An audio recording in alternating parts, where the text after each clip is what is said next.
justified our sin, and we're gonna take you on a ride till we find answers within. Location not here, in shadows we all disappear. Hold on, switch gears, we're gone as fast as we appeared.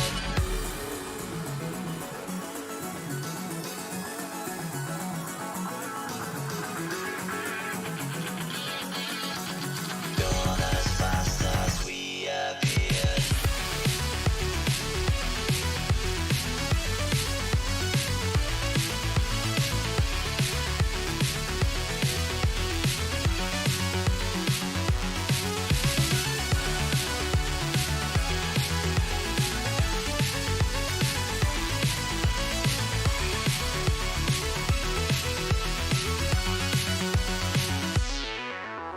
Searching within, we've justified our sin.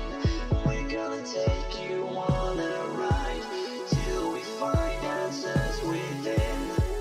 Location not here, in shadows we all disappear. Hold on, switch gears, we're gone as fast as we appeared. Gone as fast as we appeared.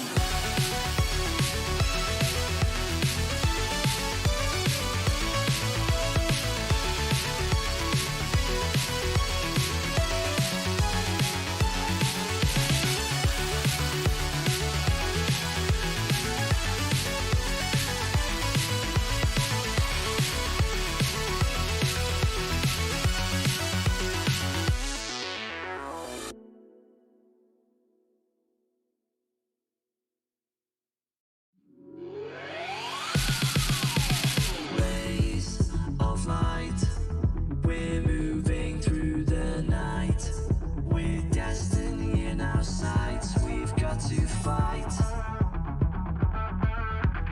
Through all the rain, we're masking all our pain to take what still remains of our lives.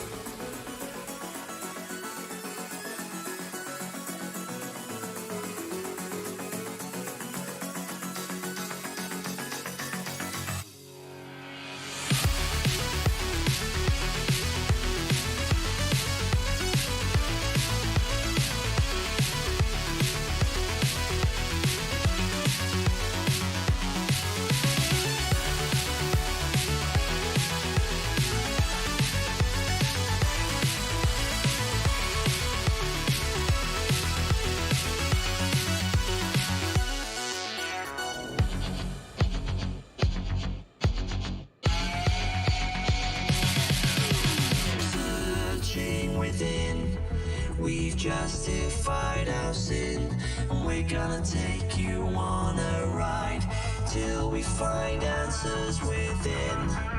Location not here, in shadows we all disappear. Hold on, switch gears, we're gone as fast as we appeared.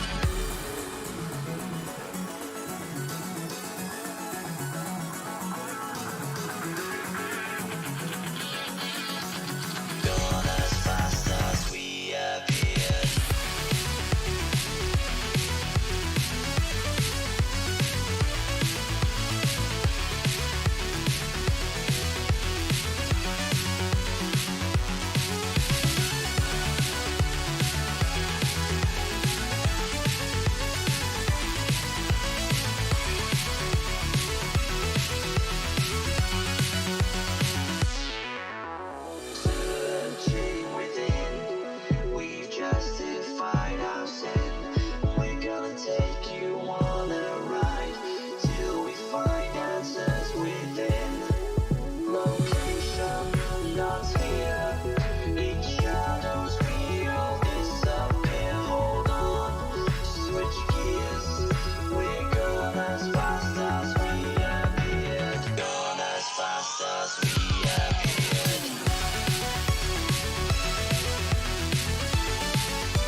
And we are live with episode 75. I can't think of another rhyme. This is Hack of the JAC Show. Welcome to episode 75 of the JAC Show. I couldn't keep a rhyme because I didn't have the time to be sublime in my moment of... Dang it! I blame you, Jack. I blame you. I thought you were gonna be like how Eminem does it, where like I think in one of his songs he just goes, and it's like so hot, coffee pot. No, I was trying to actually be a little clever. Oh, that was almost in the right time with time. and yet, fun fact, and yet, Ghetto Machine wants that mixtape from me. Oh yeah. He's like, yo, we're gonna drop that JAC Show official mixtape. And I said to him, when we get 100 subscribers. Oh. And that. Oh. And I don't guarantee I'm actually gonna make it. I might consider making it. No, you can't put something that's reachable and then say I might. Yes. If you're gonna do something like that, you have to make it unreachable and say you're gonna do it. All right. -1. We have -1 subscribers. That's possible. Don't know how. But welcome, folks. Let me do it. I'm gonna do it. Negative. Oh. I'm gonna go into inspect mode and edit it. Okay, to episode 75 of the JAC Show. Welcome, Gemini. What's up? Hello. Of course, I am the genuinely beautiful and genuinely moronic Hack. And I am your... Yep, still clueless Hack. Wait. Jack. There you go. See, the clueless is right there. Gemini says, why did you subject me to that travesty right before I sleep? Ooh. Burn. Wait. I'm going to have nightmares now. Wait, what are you referring to? You. With your rhyming and rapping. Oh, come on, wasn't that... lack thereof. Wasn't that bad. It's like Dr. Seuss level. My ears are bleeding. His ears are bleeding. Oh yeah. Oh well, I like to hear Jack rap. At least I made an attempt. I'm the spiritual, lyrical, miracle individual. Oh man, but no, that's actually got a lot. I got some fun stuff we can talk about. But first off, Jack, I'm curious. Have you gotten your $1,400 from Uncle Joe? No, actually, I was just looking at that because the people I was playing the game with, they were kind of talking about it too, and I'm like, what? Since when did this happen? Apparently, it happened 2 days ago for someone else. Yep, I think it officially enacted 3:30 a.m. Don't know which time zone, but very early in the morning, and so a lot of people have gotten it. I haven't received it yet. Where's my $1,400, Joe? That's originally my money because I pay my taxes like a good citizen. Just like it reminds me of a video that I wish I remember who it came from. I think it was like someone from the Rainbow Six community. He starts off by acting like Joe Biden. He's like, I'm Joe Biden. I'm going to give you those $2,000. And if you vote for me, I'll give you a $2,000 stimulus check. Because a vote for me is a vote for the people. And the people deserve that $1,400 stimulus check. Because the people, these American people work too hard. And I'm going to fight for your $800 stimulus check. Welcome, this is Joe Biden. I'm going to give you, and I will give you that $200 stimulus check. As supported by the Biden-Harris Campaign Foundation. Hey, Virgo, he says, hello, my kings. Yes, we're all kings. We're all kings here. Kings and kangs. We was kangs. That's right. There you go. Gemini says, you pay taxes. Don't expect that money back, my dude. Yeah, well, not all of it, but a fraction of it. But you're right. No, you're right.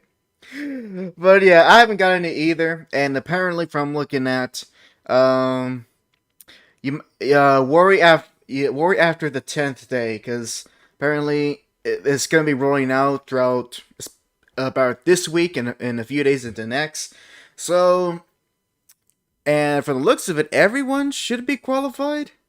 So we'll just have to wait and see. Who knows? Maybe just our banks or whatever. But we'll wait and see. And if not, well, I mean, I don't need it, so I'm okay. Just for peace of mind. Just for peace of mind.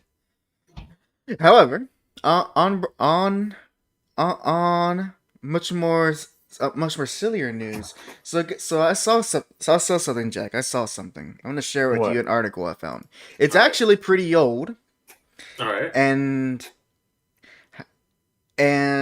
even though it's written as if it's a research article, I could not find any sources.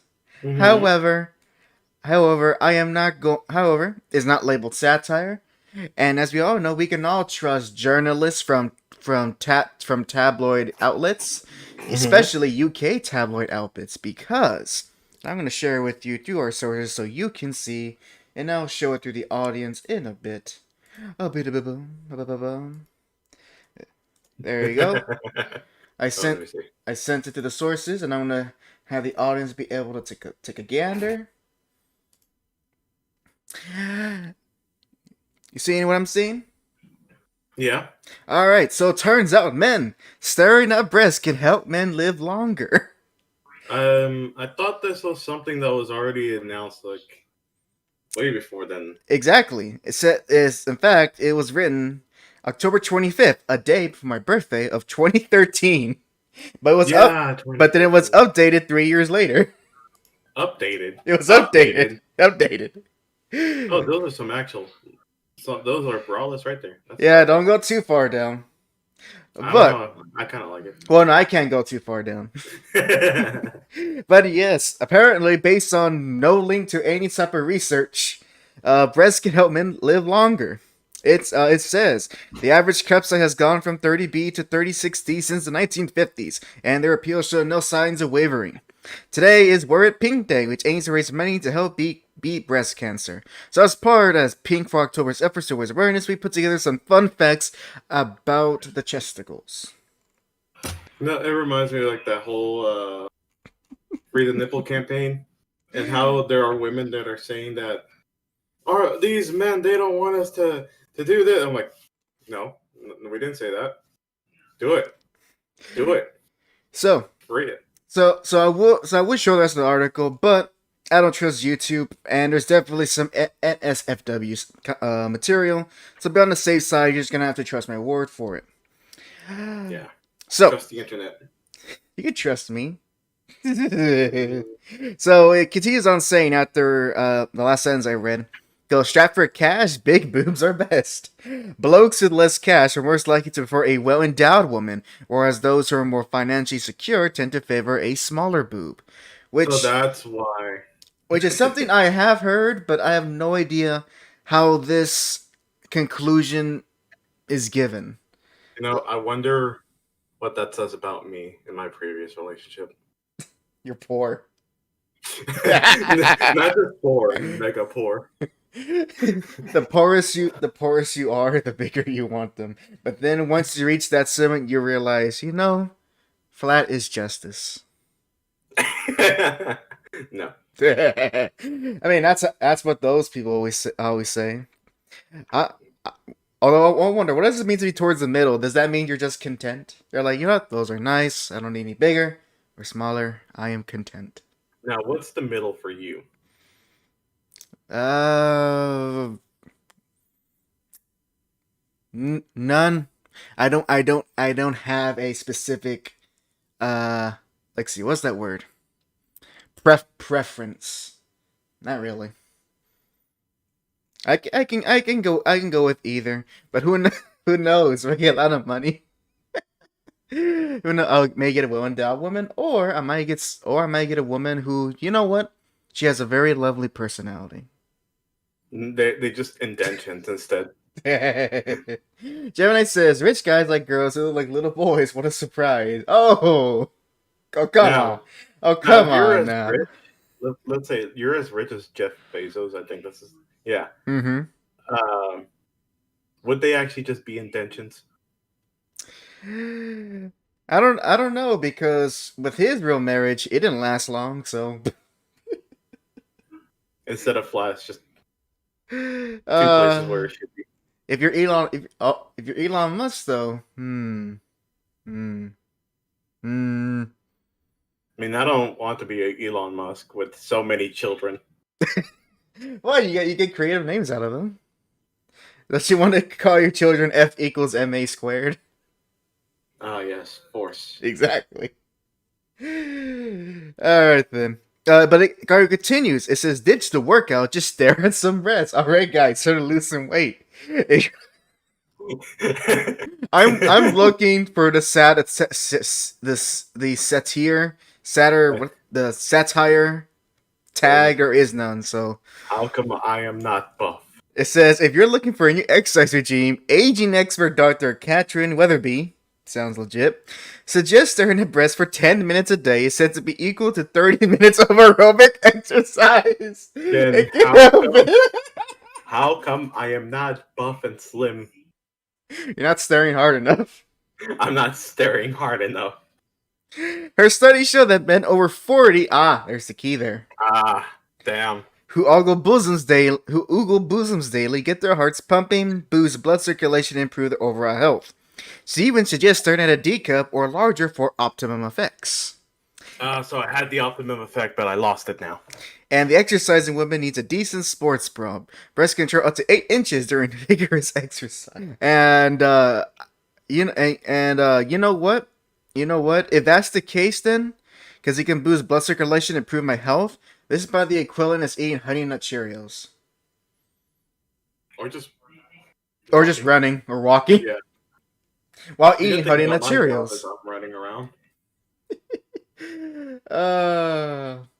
And wait, Jonas, lots of rich people don't like women. I'm not surprised.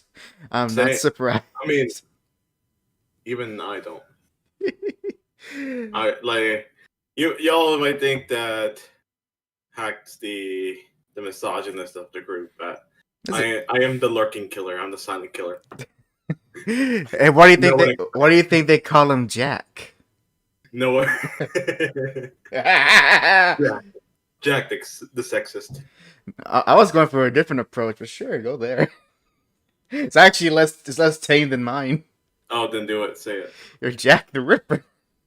Well, I know. That was the instead of saying the Ripper because I don't kill them, I just hate them. This is Jack the Hater. Jack the hater. The article concludes with since the 1950s, the average reiterates from the first one, and then some just random breast facts. So overall, Jack is some editor said, yeah, you can put this on our website, and didn't put any links to sources. Didn't try to get any type of serious writing to it. Then again, considering the subject matter, I shouldn't expect much. Still, though, let it not be said that the UK is any better than the US, especially with articles like these. It sounds like it really does sound like an Onion article. And that's what I'm hoping it says, but there's nothing implying that some sort of satire. You know, speaking of the UK, so did you see on Twitter what I sent about the UK with one of their, I forgot what are they called? The equivalent of a senator. Oh, the what are those blimies called? They're I used to know this. I used to know this term. No, not prime minister. Council? No, not councilman. Well, okay, whatever. Let's just be generic and say they're politicians. Yeah, the politicians. Have you seen it? Yes, I actually did read about the I can recall about having a what's that word? What's that fancy word for not for having to come back at a specific time? What was it? What's that word where you're like you can only be out for a certain time of day? Curfew. There you go. Yeah, that a curfew for men. Yeah. So for those that don't know or weren't on Twitter around the time when I sent those out, the UK representative, senator, what politician? I mean, of course, this is sad. She was talking about how there was a certain murder that happened, uh, and like late at night, and then she was now telling the parliament saying that she would want to amend a bill that they're gonna put out to say that men should have a curfew at 6 p.m. Yeah. Mm-hmm. 6 p.m. or 18 o'clock for those in the 24-hour time. So what stops someone from like saying like they're about to be arrested by a police officer and they're like, "No, sir, this is a hate crime. I am a woman." I am a woman, hear me roar. Ma'am. That's true though, it's true. From what I gathered, it just seems like much like how like we had one who was it?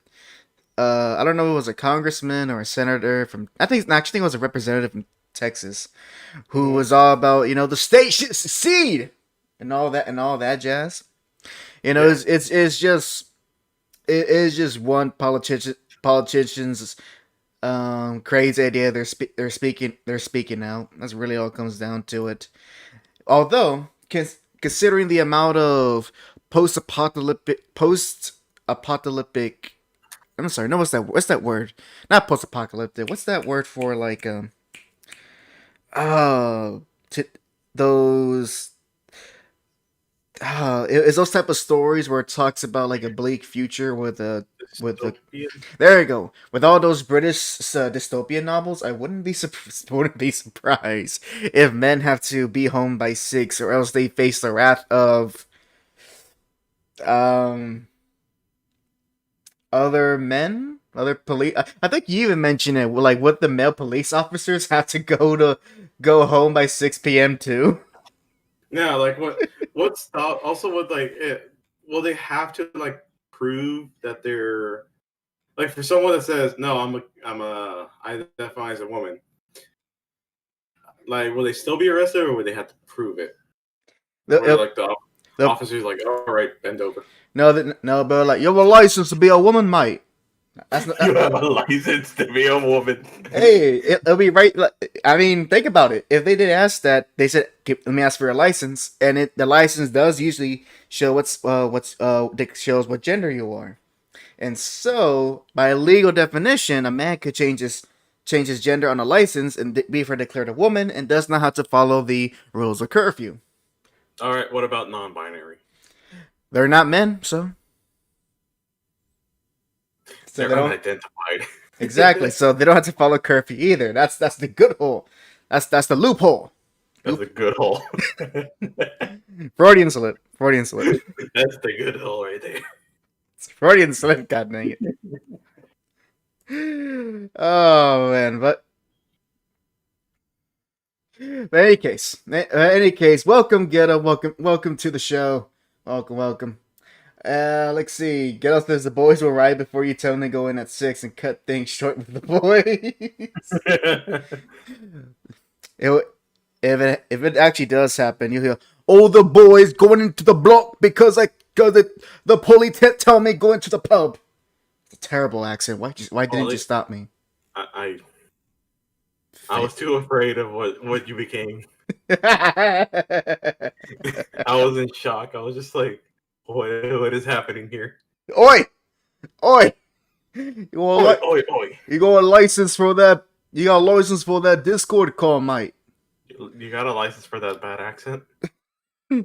Yes, it's called being an American. I'm terrible at accents. I try to do British, end up just sounding like a poor man's Australian. Which I have come to learn. Guess what? I've come to learn that if Australia is the Texas of the East, then Texas is the Australia of the West. Now, if we put them together, like if we just like Bugs Bunny'd our way, we're just saw Texas off of the U.S. and put them together with Australia. Can we just be one big Texas? The ultimate superpower. We have the Texas Australian alliance. We have the weapons, but now we also have nature. You know, Australia's whole ecosystem is terrifying. Right. We could just start throwing those giant Huntsman spiders at people. Exactly. And the best part though is that we get to have firearms. Australia doesn't. So if they don't comply, well, they'll send their kangaroos at us. No, worse, they're emus. Emus. Oh yeah. Another emu war. Is that Daddy? Tell us about the second emu war. Well, sure can, darling. It all happened when a bunch of Texans invaded Australia. And yes, kid, I'm aware it's just an accent. Just leave me alone. I'm doing my best here. I don't see you doing accents. And I bet you, Ghetto, the best English British voice, whatever you can do, is probably gonna be just a black mumble rapper. I bet you. I bet you that's the best you could do. Damn. Prove me wrong. That's a big call out right there. Prove me wrong. Prove him wrong. Do it because it'll make him look like a clown. Oh, look at Gemini being a geek. He says, I've been busy reading up on Dragonlance lore. Well, good for you. No, actually, no, that's good, man. Reading is good. I should read more. Well, I've been read comics, but I need to read more than just comics. They got pictures on it. That's what makes it so easy, but yet so hard. At least according to some people. Like, I talked about this in my chill stream, but the showrunner or whoever wrote the main screenwriter for WandaVision apparently had trouble reading the original comics. A professional writer that Marvel Studios hired couldn't even follow simple comic books. Oh wow! Yep, probably shows why that show kind of nosedived by the end. She probably picked up an issue and she saw the perfect ending, but she couldn't read it because you're like, well, what square goes to which? How do I follow along? It's too confusing. And people complain about manga. Jeez. Can't even read a simple book that's literally designed for children. Literally designed for children. But what do I know? And Gemini says, I bought the Advanced Dungeons and Dragons Dragonlance campaign setting book, and good lord, I'm assuming there's a lot of stuff on it. But there's another things. So guess you're on page 57 out of how much? Something tells me like 300, maybe more than that. But guess what? Jack? Guess what? What? So tomorrow, What? the biggest movie of the year is coming out, or at least what Twitter has told me the biggest movie of the year. You know what that movie is? What is it? Well, it's not Godzilla versus King Kong, that's for sure. Oh. It is the Snyder Cut of Justice League. And thanks to my buddy Ryan, I'll be able actually to view that movie on my server through legal means. Are you sure about that? Hi. Through legal means. At least a little bit illegal. And through A smidge. No, not even a smidge. Through full legal means, and so I'm gonna watch now with with whoever else will be there on that Saturday. At Saturday at 7 p.m. Give me a reminder. I'll be hard at work watching that movie. We'll see. Yeah. Hopefully nothing goes wrong. Cause we did a little test, and aside from the picture quality, kind of going a bit down when during the Discord sharing, it's still watchable. But seeing that it's a Zack Snyder movie and how much he loves using dark lighting, who knows? And also, we're gonna be like sitting on our computers for like 3 hours. So hopefully the movie's entertaining enough. Hopefully. Well, hey, I'm gonna be at work doing absolutely nothing because that's all security guards do. Exactly. It's the life you chose. Ghetto says Godzilla vs King Kong better than Zack Snyder's Justice League by far. At least with Godzilla vs King Kong, it's a nice, entertaining 90-minute movie, or at least I just hope it's entertaining. If it's not even at least entertaining, then what was the point? What was the point? With Justice League, it's like looking at a 3 to 4 hour something, some sort of Frankenstein monster put together. Virgo says, "Oi, fish and chips. Oi, got me buggers with you, aren't you?" Stop that. No. Oh. It also doesn't help that I've been watching a lot of clips with Ozzy Osbourne a lot lately, and he is and even when he's sober, he still sounds drunk. Now let's see here. Oh, I think you're gonna have a laugh at this one. This is an Onion article. I'll read it to you. All right. Headline: Parliamentarian cuts minimum wage from stimulus due to obscure rule requiring poor citizens to needlessly suffer. Citing the long-standing practice of maintaining boundaries between classes, Senate Parliament Elizabeth McDonough, asked Democrats to cut minimum wage increase from their stimulus package Friday due to an obscure rule requiring poor citizens to needlessly suffer. Raising the minimum wage will be volatile, an 1834 statute put in place to inflict arbitrary pain on the nation's most valuable groups. Oh, wow. Oh well. I'll be laughing.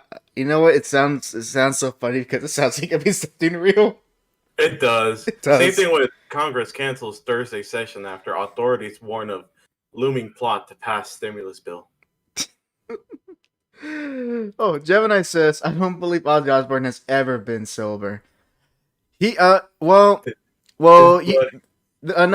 you have. That's when he's singing.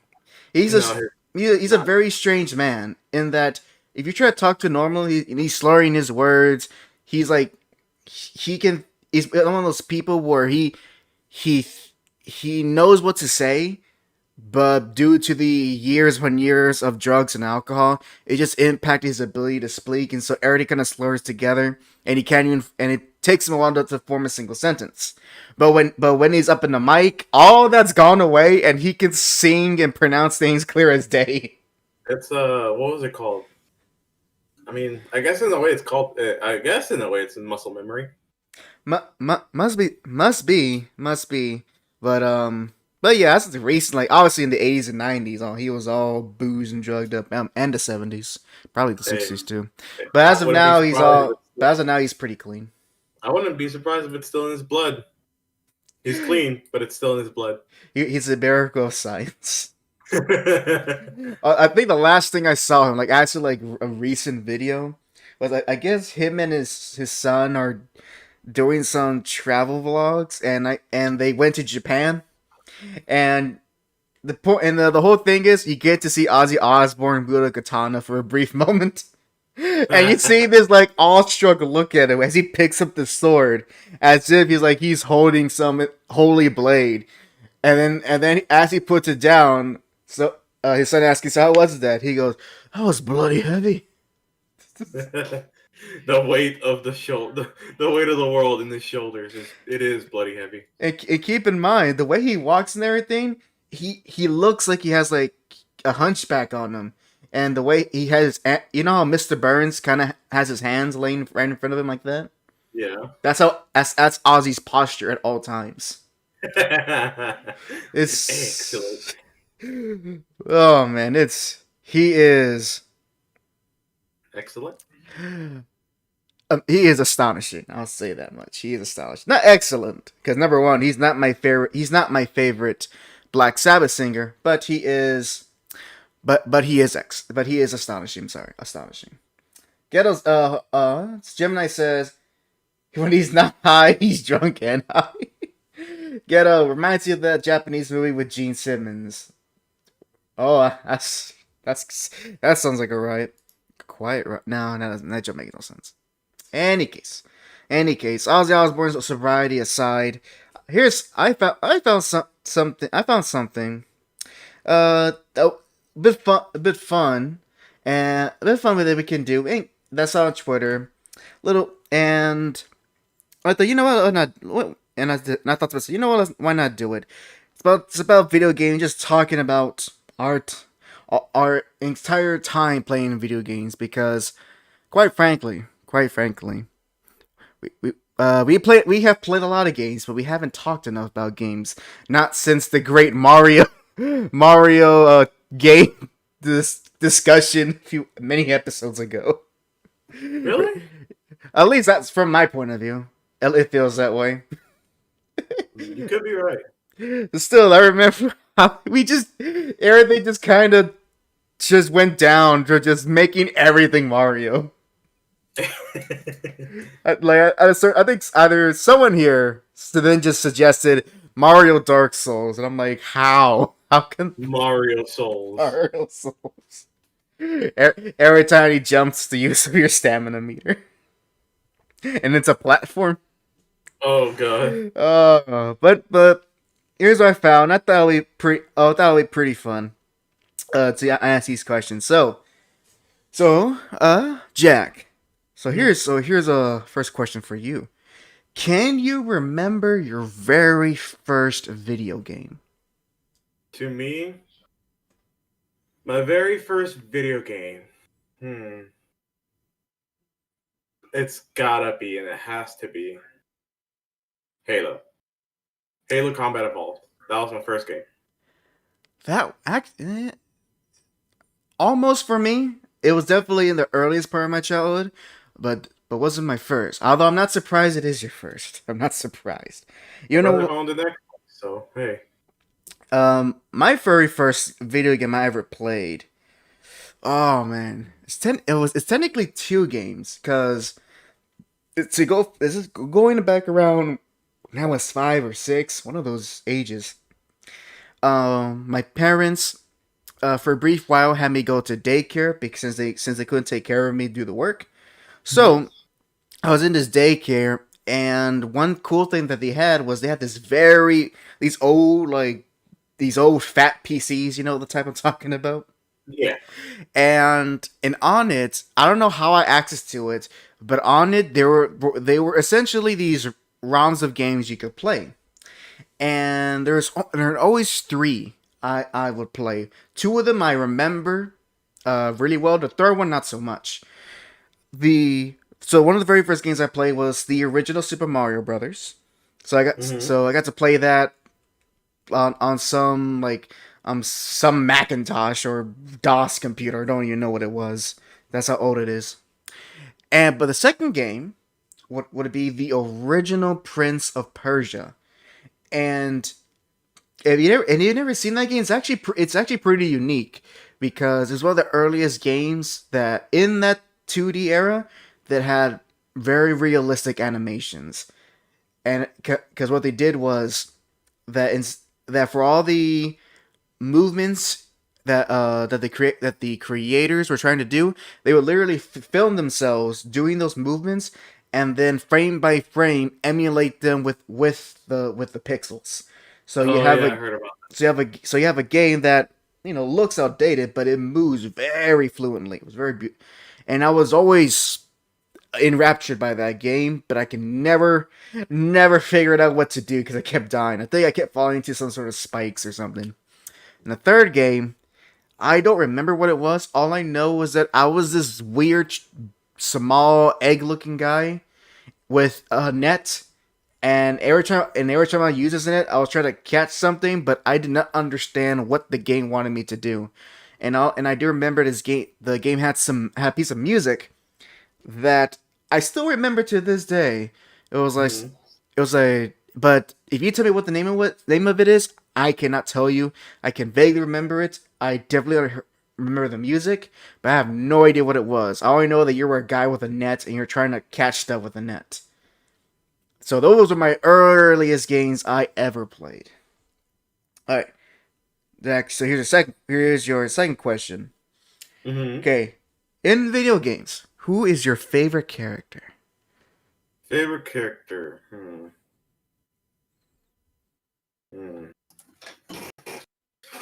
Let's see. My favorite character. That's a bit hard to name one character out of all the games I played. Hmm. I'll get back to that. You first. All right then. Before I say mine, let me read some of the chat real quick. Ghetto says his first game was Spider-Man on PS1. He played it every year to this day. Good tradition. Good tradition. Good tradition. Good tradition.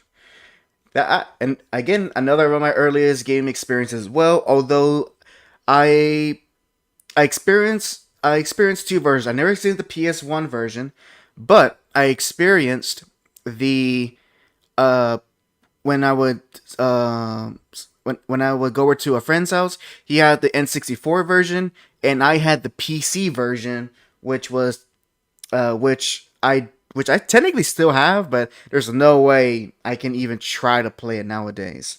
So, but it's a good choice. Gemini says his first game was also a Spider-Man game on the PS2. A lot of Spider-Man in the chat. You got a little Spider-Man. As for my favorite video game character, man, if I had to pick my favorite video game character, you know what? It's an obvious one, but it's a simple and good one. My favorite all time character would would have to be Bayonetta. Yeah, that's pretty obvious. Yeah. Yeah. How'd you say it? Yep. And the funny thing is, as soon as I I never got to play her games until the Wii U came out.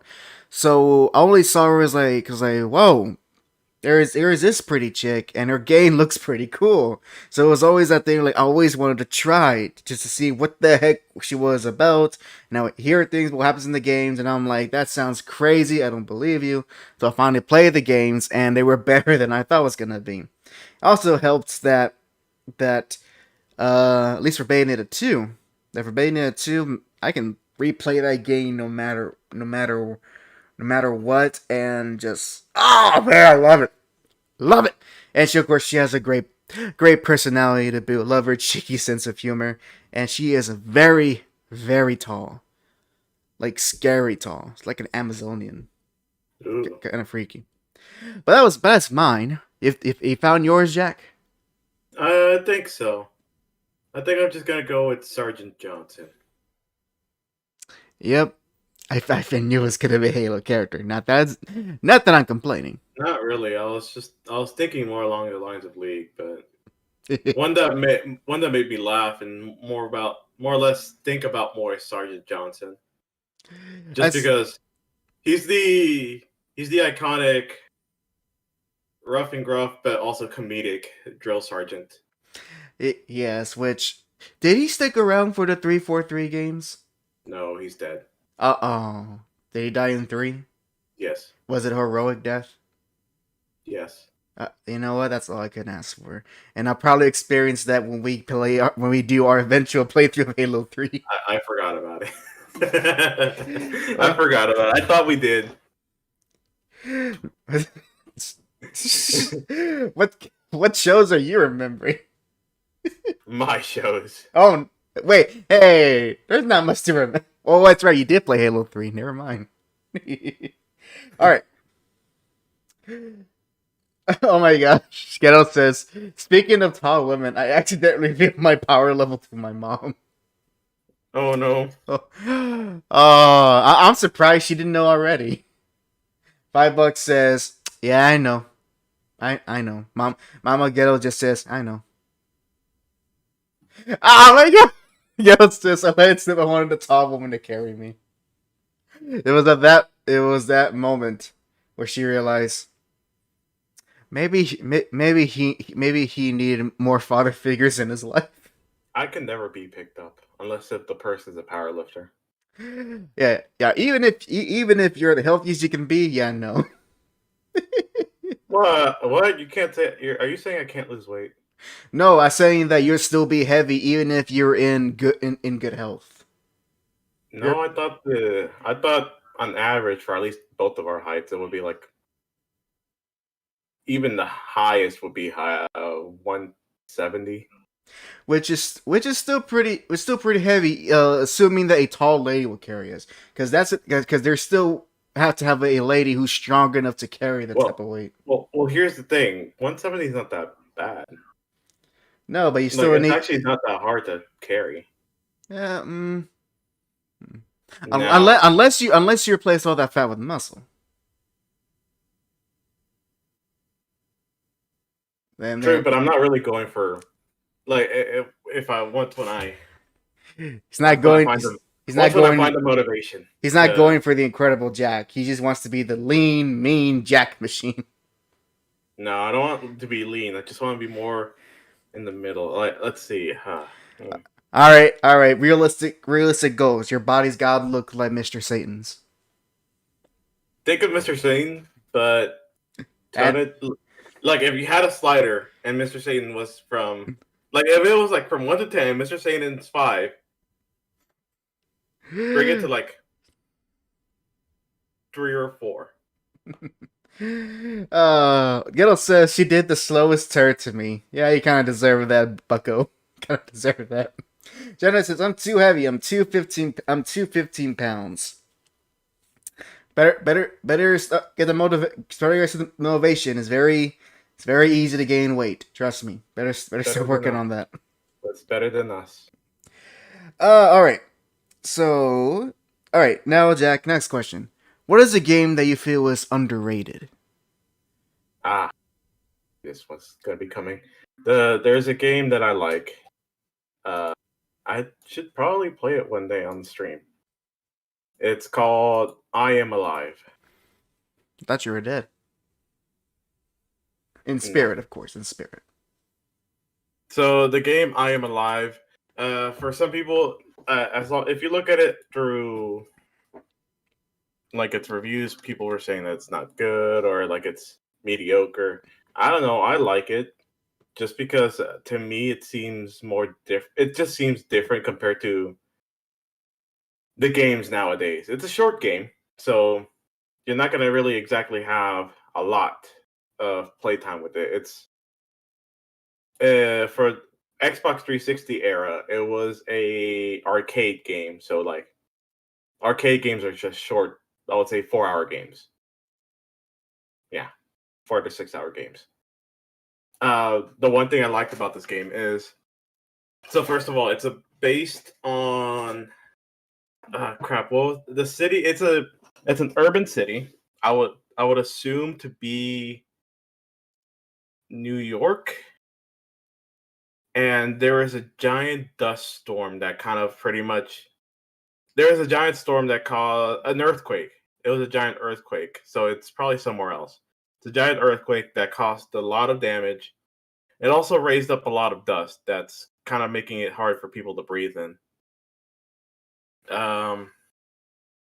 The game mechanics is where it's mostly parkour, where instead of just like how it is with Assassin's Creed, it's like infinite stamina. You do have a stamina gauge. So depending on how, if you gotta do things quickly. If not, you will fall down and die. But also there is a survival aspect where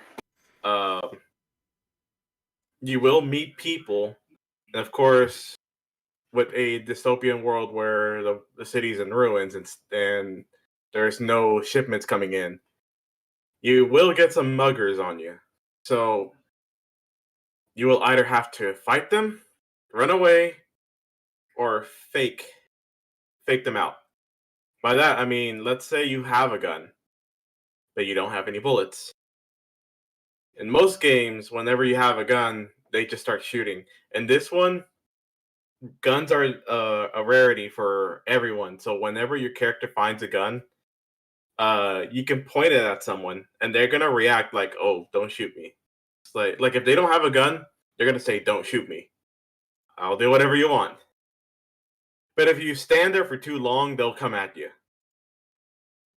Like they're gonna call your bluff and be like, "Okay, he doesn't have anything," and they'll come at you. Ah. I'm But looking. now, like, are you looking through it? Yeah, I'm looking at it. Number one, visually, that is a seventh generation game I've ever seen one. But Mhm. it's probably of all the third person like type of games with that type of perspective, like this is like the most this is like the most bleakest one I've ever seen in terms of the environment and the colors they chose through this game. It's So some very of the things bleak. here, some of the stories here that you like, some of the people you interact here are pretty. It's like pretty sad. And And su- and surprisingly, it's a Ubisoft game. and the end of the game, it's a somewhat of a plot twist. Not really. It's more like, yeah, at the end of the game, you'll know that something's not exactly right. So, but the sad thing is, you're never gonna find out the ending of the game because, well, uh, the game didn't make much money. No. And knowing Ubisoft, they probably were like, well, it didn't make Assassin's Creed money, so why the heck keep going? Because pretty much the whole game is about you trying to find your daughter, find your Ah, family. To be in fact, find your family. I see. So what made it actually like people kind of lambast it at the time? Uh, Like, were the controls not fine tuned? Was the game too short? let me. I mean, to me, I liked it. I loved it. Reception. Let me see what Wikipedia says. The few unrealistic elements are a stark contrast to the engrossing world and only lessen the experience. So Eurogamer says. it broke my immersion. Yeah. My immersion. The Uh, Ludo narrative dissonance. I Am Alive lacks originality that makes, though it makes it up for its execution, praising the tone and gameplay. I mean, I don't know about originality because, I mean, compared to today's, it's actually a lot better compared to today. And looking at the game, I mean, I'm just almost looking at screenshots. It's just it looks like you'll have a at least you'll get a fun gameplay out of a sad story. Unlike some games today where you just get a sad story and no fun gameplay. Yeah. And also, if at all this game has interest you, it's currently on sale on Steam for $3.74. So there you Yep, go. and now we have it though. There you go. So if that game interests you, go ahead and check it out. Let me read the chat real quick before I go to my answer. Ghetto says, there's nothing wrong with wanting to be lifted by a tall woman. Says the 6-foot black guy. I'm sorry, man. It's not going to happen unless you date a WNBA star. That is true. Jenna says, not even that overrated. Just true, but, manage. Gotta manage. Counting calories. Ghetto Machine says, for his pick on games, he picks Assault Spy and Killer or Killer is Dead. Only know one of those, and Killer is Dead. Very interesting game. I think its combat is very interesting, although it might be hindered. I think it was probably hindered by I think one game mode that just kind of doesn't fit, and was like tacked on at I think rather forcefully. I think that's probably what's setting the game back from being something of a of a of a real hidden gem. But who knows? Maybe someone might like the weird hostess stuff. Jeff says I'm like 5'9" and pretty wide. Jenna says I might be taller, but haven't been measured since high school. Well, I mean, get a measuring tape. What was the game called again? It was I Am Alive. I'll type it in the chat just in case you don't forget. Go. I am alive. I like the interactions with the AI.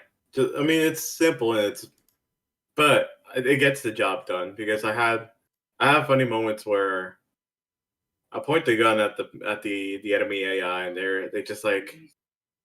By the way, if there's multiple of them, like if there's 3 of them, they will try to run at you.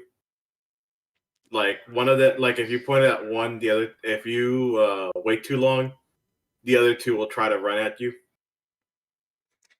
But Ah. yeah, it's like it has it's a very interesting how it interacts. And of course, if you wait too long in general with pulling the trigger, they'll run at you thinking that you don't have any ammo. And oh boy, that's sure gonna be fun. Yeah, and then that was the thing that I was playing around with them thinking that I don't have any ammo.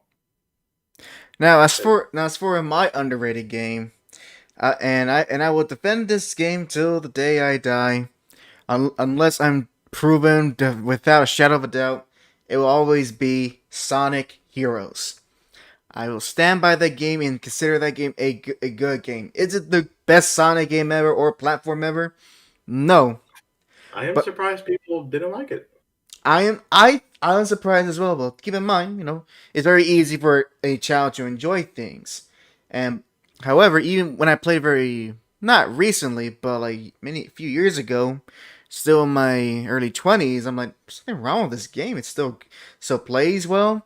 I think the only thing that kind of sets it back is the fact that um, you essentially are playing the main game 4 times with just little tweaks and differences with each of the teams, and I can see I guess the redundant how people might get tired of it because you're just doing that, but you kind of fly through the game nonetheless, and that it's not really a complaint. And if you do, take a And not just break.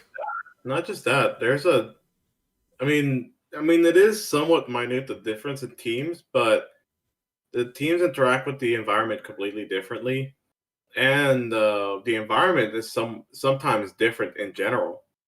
That's true, and you might actually get in some levels you might even get actually different areas you can do with other teams. So there is so not all the teams are going to have the exact same gameplay experience. Similar, but not exact. Yeah, Gum, I was just confused as you. PC says people don't like Sonic Heroes. Why? It's fun. It is very fun, but I'm guessing because the game is not fine tuned to a near perfection, that's why people hate it. And keep in mind, this was during the era of 3D Sonic that was still enjoyable. This was even before Shadow the Hedgehog. So Although I do hate the chaotics team. you take that you take that back. I love the Well, at chaotics. least in some levels. In I some levels, I hate it because it's like especially the one for the what was it called? I don't remember what was it called, but it's like a haunted house era themed. yeah. I'll give you that. They're since they're mission based, you have to do objectives in the levels. It can be annoying. For me, I think it was mostly the casino level that got pretty annoying. So, like, it's not a perfect game, and and sometimes the controls don't work perfectly, and there are moments where like I made that jump, or you just fall through certain areas that clearly have like a wall or some sort of barrier. Or my But favorite thing is explaining to people the game itself, or at least explaining my favorite level, which is the jungle level. oh, that's amazing. I love And that. I had weird looks from I don't remember who it was, but it was someone I explained to them about the frog mechanic, Yeah. and they were just looking at me with bewilderment whenever I said, "Well, this one black frog will start croaking, and then all the leaves die." Oh, that's right. And you had to hit the frog so that the leaves can blossom again, or the lily pads or whatever. Yeah, I love silly stuff like that. I love silly stuff like that. And I like the games that are fun tone and the music. My God, the Oh, I love the music. music, especially the intro. Yes, I love my cheesy rock songs, and Sonic Heroes is probably the cheesiest of all the Sonic music. And, and by that point, we already had "Open Your Heart" and "Live and Learn" and a whole bunch of other music. So when I say it's cheesy, oh yeah, it's cheesy. And I think if you can't get into the cheesiness of it, and if you don't mind a game that at times has imperfections, Hmm. I don't know what to say. I don't know what to say. Sounds like you just need a fun game, and Sonic Heroes is that. It's a fun game.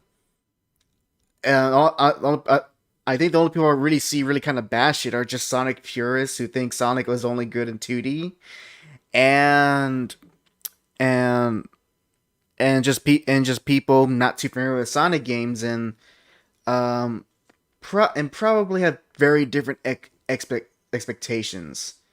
Other than that, I see nothing wrong with this game. It's a solid game when it came out. It's still a solid game now. Shame that I guess that the PC port's not that good, but Wait, there's a PC port I believe I could be wrong, but I believe so. in which is Actually, it? In, actually, you know what? I think I might be confusing with something else. I'm thinking I'm confusing with you're just probably a Dolphin emulator. I think. confusing it with the generations, no? No, let me double check. Unless if you, I mean, the Dolphin emulator, as best as it can, it will try to uh, emulate all these games, but I will give you like the benefit of the doubt because that's how it is for me whenever I played Paper Mario.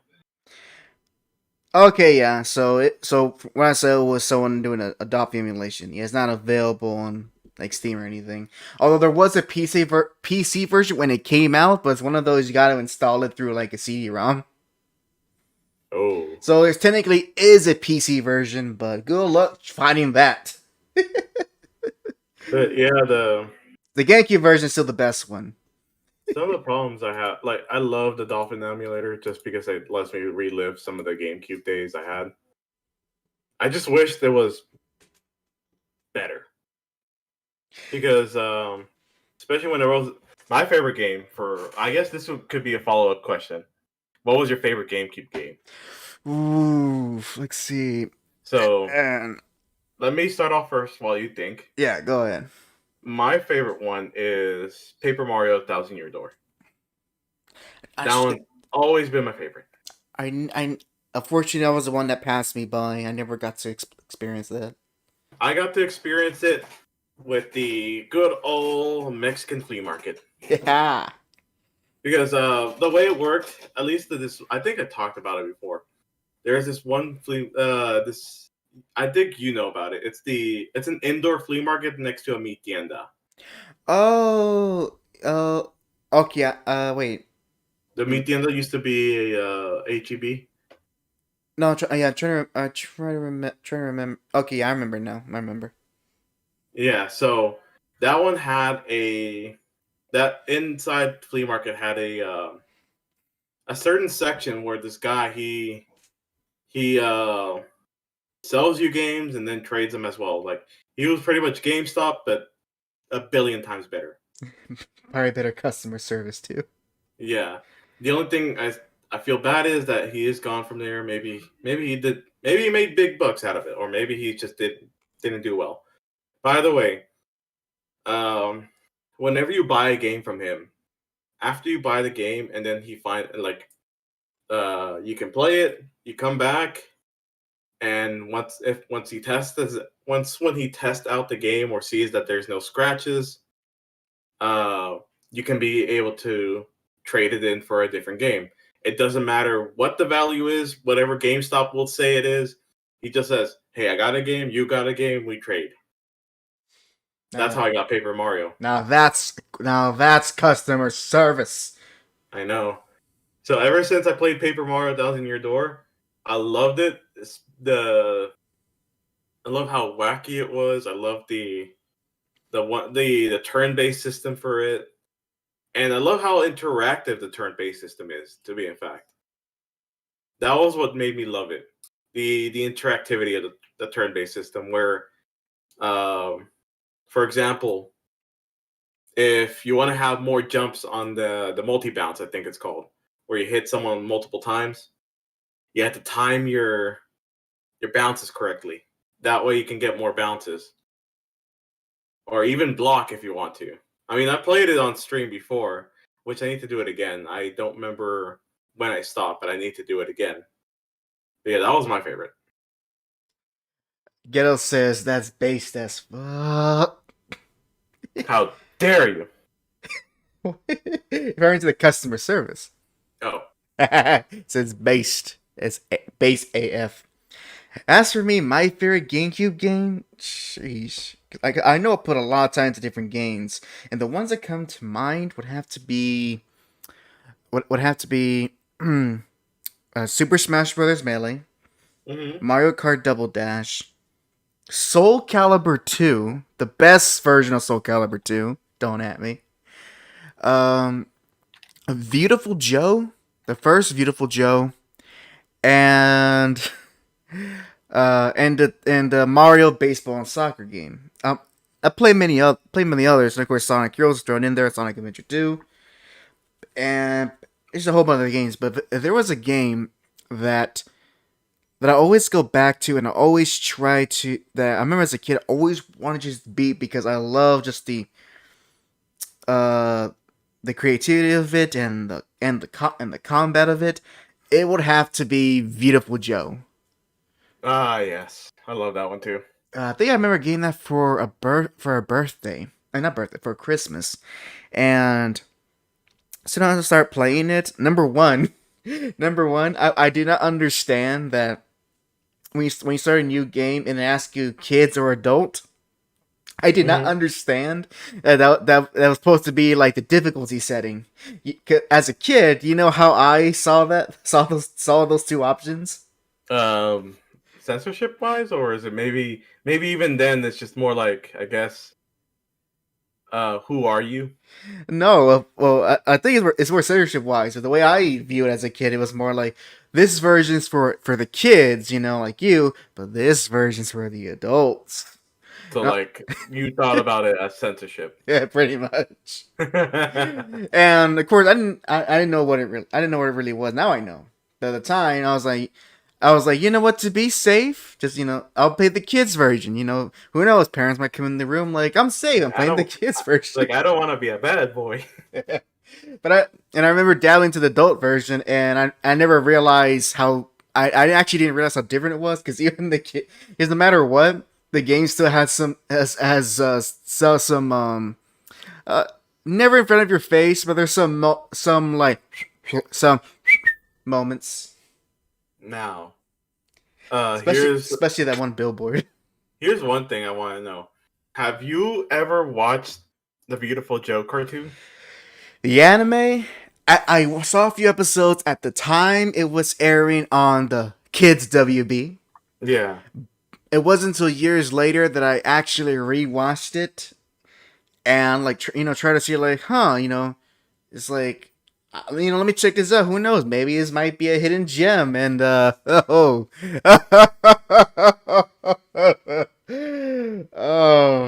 no, it's not. Yeah. It's not worth going back to. There is a reason why it didn't go through the whole plot. No. Unfortunately, though, as a kid, it's how much I was only good enough, no matter on adult or kids difficulty. I was only good enough to ever reach the first submarine level after you defeat Bruce the shark. Mm-hmm. That's how as a kid. That was where pretty much I stopped at, because after that I did not know what to do in that submarine level, and it urged me for years. I'm like, I don't know what to do. What do you want from me, game? What do you want?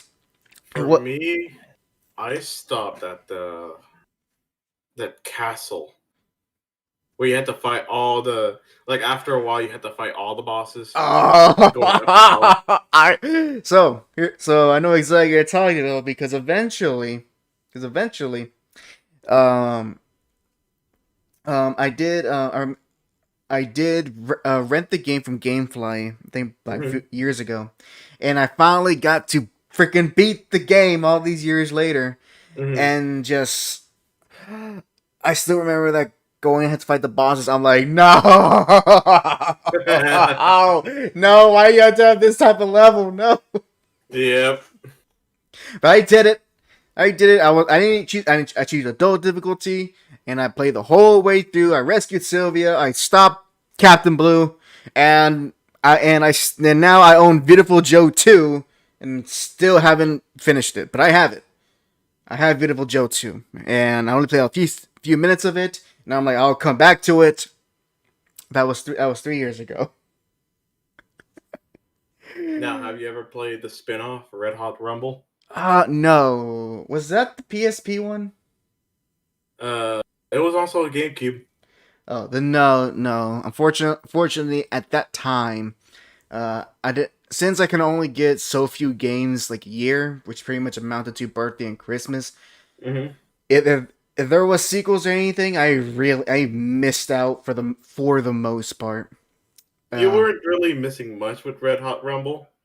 Think of it kind of like it's mostly mini game based. So it is like PvP where you fight everyone else. Like, of course, with GameCube it's up to 4 players. You fight everyone else, but at the same time, while you're fighting, you're doing mini games. Think of it like Smash Brothers, but you're always in the Wario warehouse level where you do mini games on top of it. Oh, that's fun. That sounds like for a good time. It is actually fun. I would admit it's pretty fun for me, but for some others it wouldn't be. But like, yeah, like depending on how well, like, really the main thing about the fighting is to disrupt someone else and get yourself the winning prize, I guess you could say. I see. Yeah, because if it wasn't Beautiful Joe, the other most single game I put into my GameCube would probably be a tie between Soul Calibur 2 and Super Smash Bros. Melee. Although, I guess just to be different, so I'll pick Soul Calibur 2. Okay. Sad that for me, like even though I put more time on Smash Brothers, I would still think that Thousand Year Door is the best for me. Like, I would count the hours I spent on Thousand Year Door 10 billion more times more. That, like, yeah, pretty much exactly that bad sentence. More than Smash. Wait, hold And on. I don't know. I love the game. I wish there was more games like that one, but well, from what I heard, the current Paper Mario wasn't that great. From what I heard from diehard Paper Mario fans, they have not been satisfied since the Wii. From what I understand, What was that? What was the one for the Wii again? It was like Super Paper Mario, which wasn't even an RPG to begin with. Really? Let me see. It had a gimmick where you can go between dimensions, between 2D and 3D. It was a platformer. Is that the one with like a weird Navi looking thing? Yeah. Yeah, that one. I mean, I've seen the gameplay of it. I mean, it was interesting. I like it. But I think if you want that Super Paper Mario type of gameplay, you probably find it better in the Mario and Luigi games. Yeah, you're right. Get us this. What's the tier list? I need to know where Dante is. In my olden days, playing as a kid playing games. Unfortunately, I never got a chance to play Devil May Cry as a kid, so Dante wouldn't be on the list or even mentioned. As far as I know, up until I got to actually until the internet, I barely knew what a Dante was. All I know, like, and I'm a weird kid because Dante's a bigger character. But if you tell me if I played Devil May Cry, I was like, I don't know what that is. But I know Onimusha. You played Onimusha? Onimusha. I know Samanosuke. Let me see. That sounds familiar. Not for that. I meant for Beautiful Joe. Oh my god, Onimusha. I remember that. Hold on. Okay, I know what Gil's talking about now. Oh, okay, that's right. Dante makes a cameo in Beautiful Joe. I don't think. Dang it! Crap! Now you go back. Now I need to. Oh, the fighting game. Oh, for Red Hot Rumble. Well. Oh, okay. So let's see. Actually, I was really close to getting him. Really, really close to unlocking him, but I never did. That was the sad thing. Like, I think it was like I was 2 characters away from unlocking everyone, and I think he was one of them. Sad. So sad, sad. I can't tell you. Sadly, I can't tell you anything about it. And even if I did, I was too young to even recognize who he was. So yeah. He wasn't the demon slaying pizza man. Well, actually, not yet, because that's Devil May Cry 3. He wasn't, and the Evil Joe. I think only Devil May Cry 1 and 2 were out, so he was still kind of being an edgelord at that time. Is Onimusha like almost? It seems like it looks like for me what it looks like. The gameplay looks like Ninja Gaiden, at least from just still images. Kind of. No, it's pretty much Samurai Resident Evil. Okay. Because but old school Resident Evil where you got the fixed camera angles. Okay, but it is an action game. Although the cool thing, I should probably get it. I think I know that recently Capcom has re-released just the first game on all modern consoles, so it should be on Steam. Let me see. I should probably get that.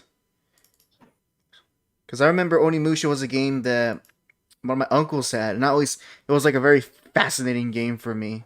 And I think I remember. I think I wasn't. Yeah, there it is. Onimusha Warlords for $20 on Steam. Oh, you're right, Ghetto. You're right. He was eating pizzas in DMC 1.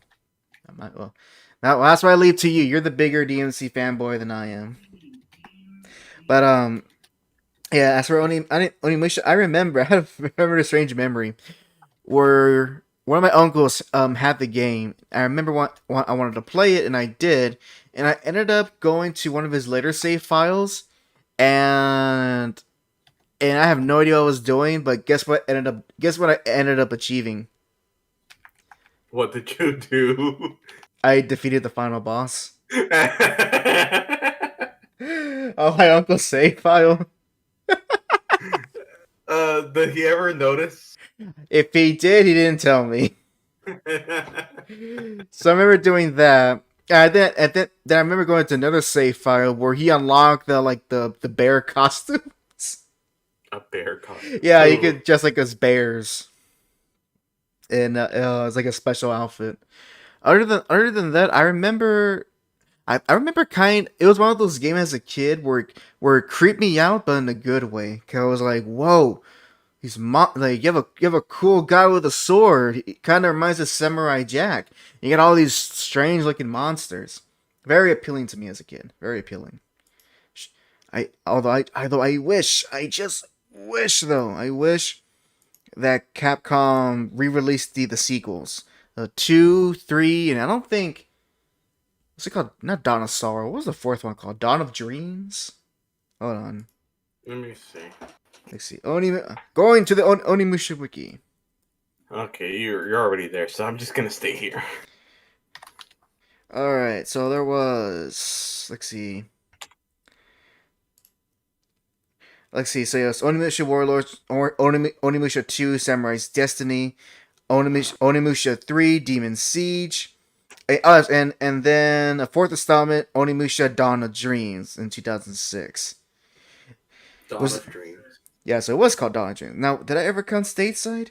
Oh, it did. Okay, it did come stateside.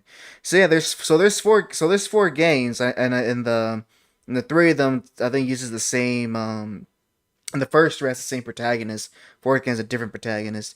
But I always wanted to try those. I remember, this is a very weird memory, that in regards to Onimusha, I remember when it was with one of my friends, and I was hanging out with him, and we were both in a fiesta. No, not a fiesta. A Sellers Brothers.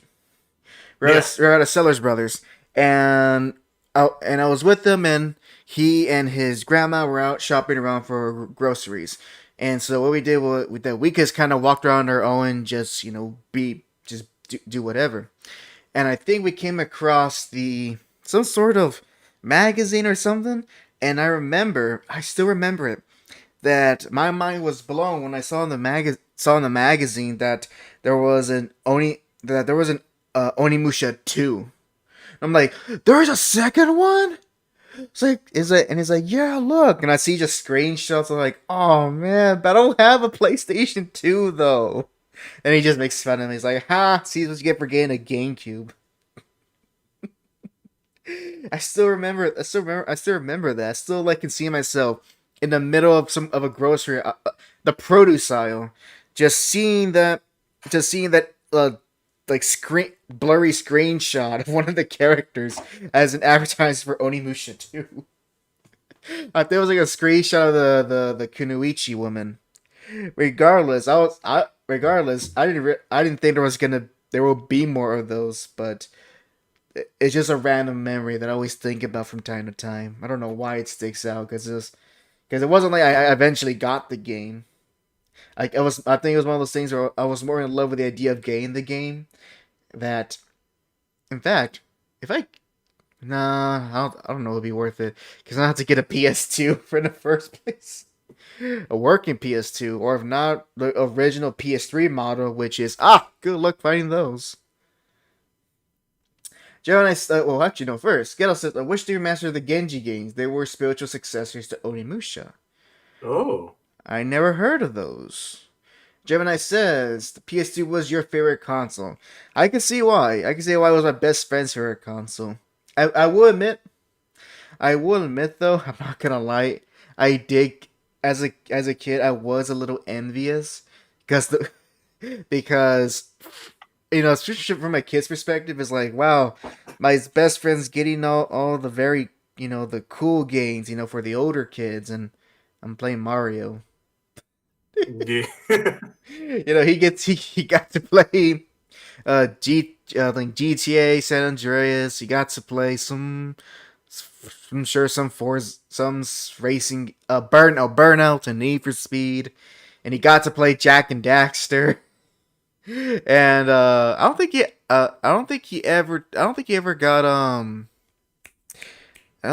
think he might have got Ratchet and Clank.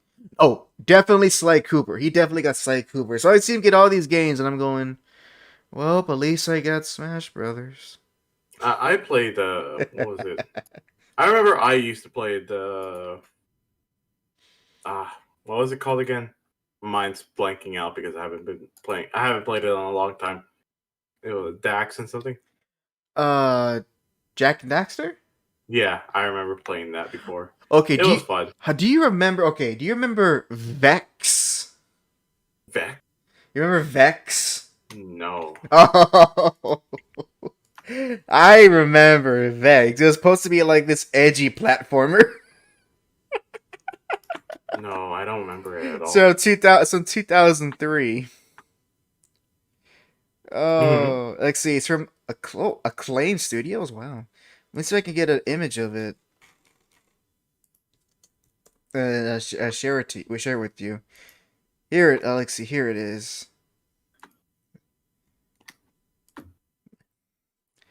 Let's see. All right, I'm gonna share it to the sources.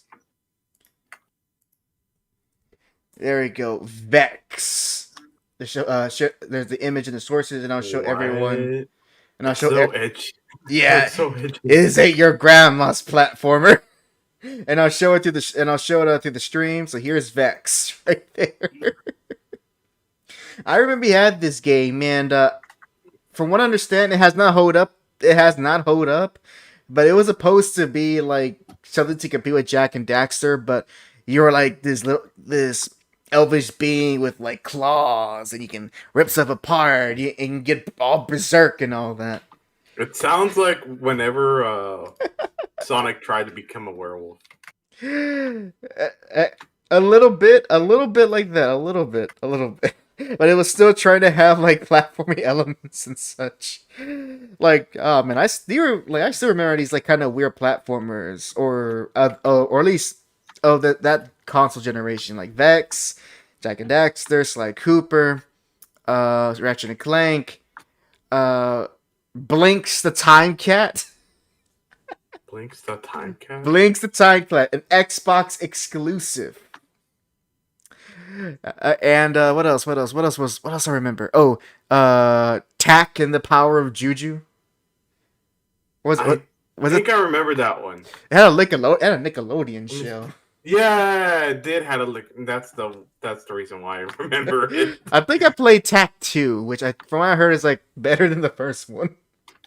I think I've seen a good portion of the show itself. I remember rented this weird Donald Duck game. Donald Duck. Yeah, it was a Donald Duck game. It was a platforming game, and one of the things I remember about it was that at one point you have to run away from a floating hand. Ooh, the Master Hand. And pretty much, even as a kid, I'm like, "Oh my god, it's Master Hand." But I forget what that Donald Duck game was. I want to spend, and I don't want to spend all stream trying to look for it to see what it is. The Master Hand. Donald Duck being chased by the Master Hand. Let's see. Jonah says there was a bunch of really good games on PS2. Very much so. Even some games that my best friend didn't even get. Like he never got any of the Metal Gear Solid games. He didn't get any of the Devil May Cry games. He did get into Kingdom Hearts. I think he had the first one and the Chain of Memories PS2 version. So he definitely got bigger. He definitely got more into the bigger into the popular games at the time, more than I ever did. I see. Gemini says, it feels like after the PC era, there are still good games, but there's a much narrower selection of games. Kind of. And also keep in mind that the market has grown, but at the same time, a lot of developers and publishers that were around during this time have closed shop. So that's why it kind of feels narrower. There's literally the demand has increased, but supply has definitely decreased. I'll say that in economics terms. Gallo says, playing Vex while wearing my Jinko jeans and listening to my 3 days grace. And don't forget, and in between watching episodes of Malcolm in the Middle. Oh my god, that opened up so many memories. I still remember that hour of programming, because in the summer with that same best friend, I would we would watch watching. It starts out with The Simpsons, then King of the Hill, and then we would watch Malcolm in the Middle. That sounds like a good time. It was like some sort of hour block, and we had a blast doing that.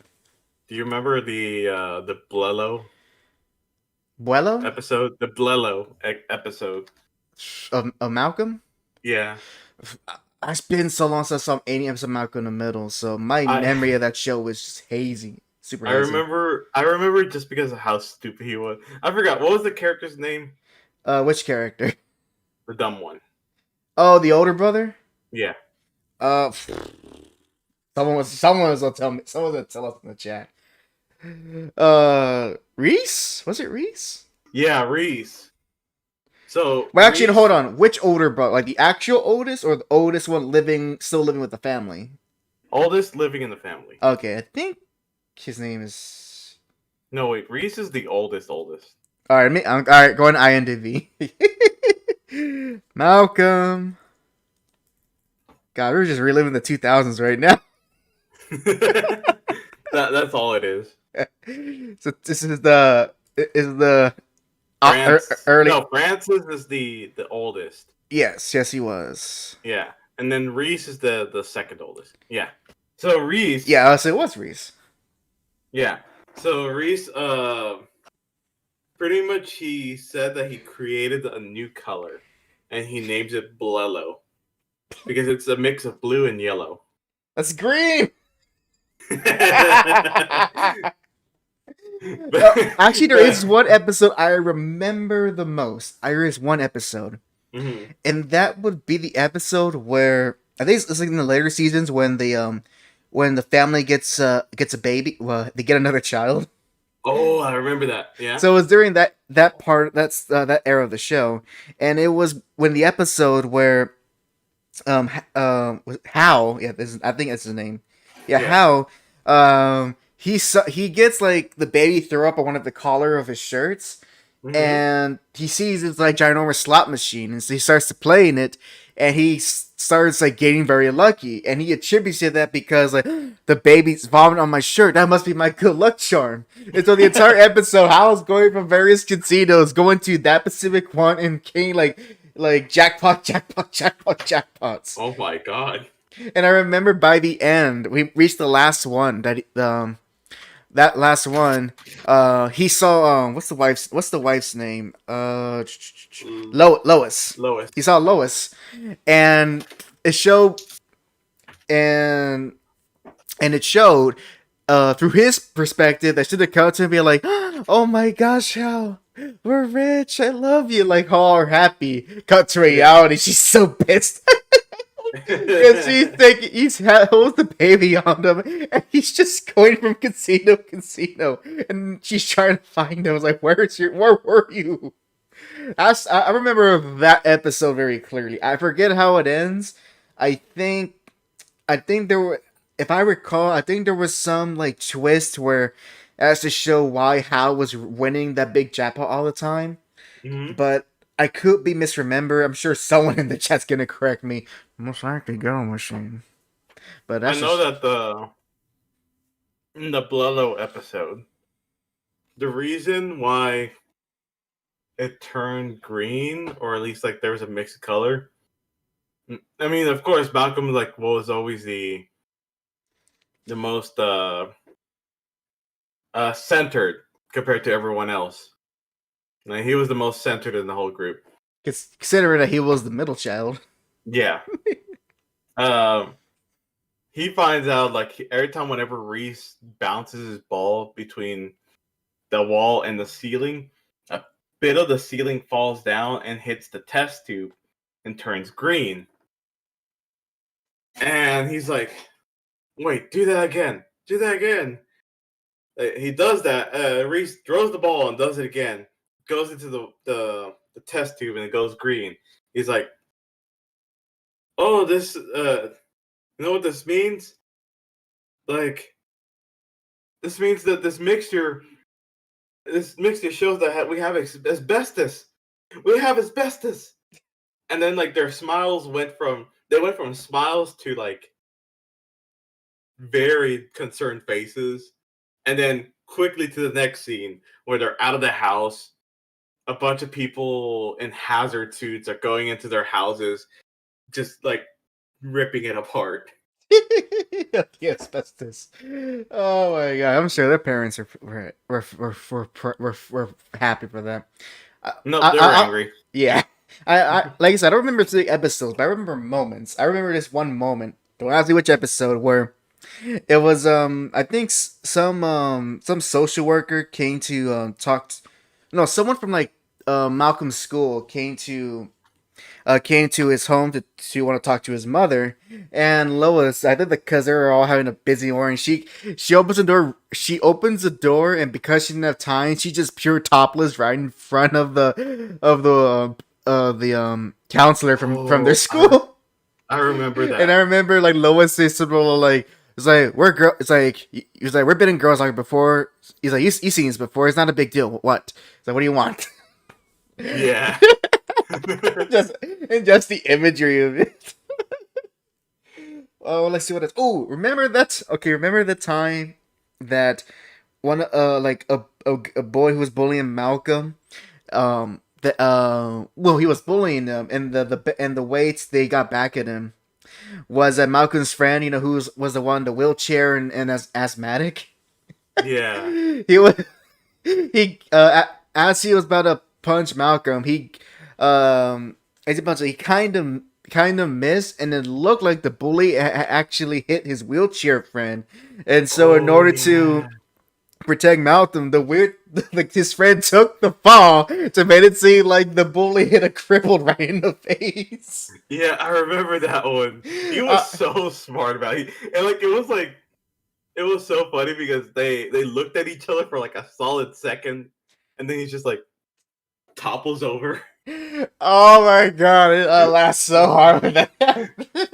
You're bringing up so many memories. Oh my gosh, man, just. You know what's also another show my friend and I would watch during that time? What? He watched a lot of Maury. Really? Yeah. I remember watching Maury, but I never got into it because, of course, as a kid, I was like, I don't care about pregnancies and stuff. I don't know why we were so into it. I think because he made a game of betting of who is who isn't the father. And so to an episode, we'll be like, all right, all right, bet. Is he or is he not the father? And you know what else? You know what's a constant? Every time I saw that programming, you know what was a constant ad that I always saw? Which one? ITT Technical Institute, the education for Oh the my future. God. To call now, call ITT Tech Support or visit us on the web. I remember that. Oh my god, I saw that commercial so many times. It wasn't even time. The fact that I can recite a bit of it just shows how much I saw that commercial for ITT Tech, which is not even around anymore. It's one of those Really? like, yeah, I think it was one of those for-profit technical schools that went out of business. Ah. Oh man. Gail says, fun fact, the crippled boy's dad is Uncle Ruckus. That would be funny to see. Oh my gosh. Gail says, I had a friend apply to ITT Tech right before he got outed as a scam. Ooh. Ooh, damn. Oh, hopefully he's doing fine now. Hopefully he's doing fine. But yeah, that early 2000s era, that a lot of things as a child. Oh man, so I'm trying to think what else. I'm trying to think what else was like a unique memory. Oh, did you ever? Oh, hold on. Dale says they sent him a letter and the person wrote their name in Joker Man font. Joker Man font? What is that font? Hold on. Joker Man font. Oh my god. What is it? Let's see if I can here. Let me see. Put it through the sources. Oh, then I'll show it to the stream. So this is Joker. Oh Man. my god. This is Joker Man's font right serious there. that font? Yeah. A professional email uses Joker Man font. Don't let anyone What did they dissuade say, you that he was otherwise. accepted or something? Oh my gosh. It's just so crazy. So crazy. It's so crazy. Where did that came from again? I have no idea. I just remember that I always said that before. I learned it from watching you. I learned it from watching. No, I remember for a fact I never said that around you. Well, don't you know 50% of our memories are false? Oh my god! Don't start with that. All our memories are false. It was implemented. It was implanted by the government. The government made us remember Vex and Blitz the time chat. How dare they? And apparently, Ghetto figured out what Donald Duck game was called. It was called Going Quackers. Ghetto, you're dedicated. Thank you so much. Oh my gosh. The amount of knowledge that man has. No wonder he's not a man. He's a machine. You know who he is? You know who if this was like a sitcom show, he's a character that would like make an obscure reference to just any type of media from any period of time. That will be his only role in the sitcom. That and dirty jokes. So there you go. He gets 2 for the price of 1. But dang, what? Let's see. Trying to think. All right, you're thinking. Trying to think. Oh, I remember now. Did you ever have one of those TVs that had the split screen option? No. Okay, so I never even thought that existed. Okay, so let me share you some knowledge. So again, back to my friend. He had a TV that had this feature, and I think most TVs of those times, they had this feature where you can actually split the channels you were listening to on the TV. So, for instance, half the screen will be like on channel 4, and the other half will be like on channel 16. And what you can do is that, and what we tried was that we had one half, because you had a pretty big TV for the time.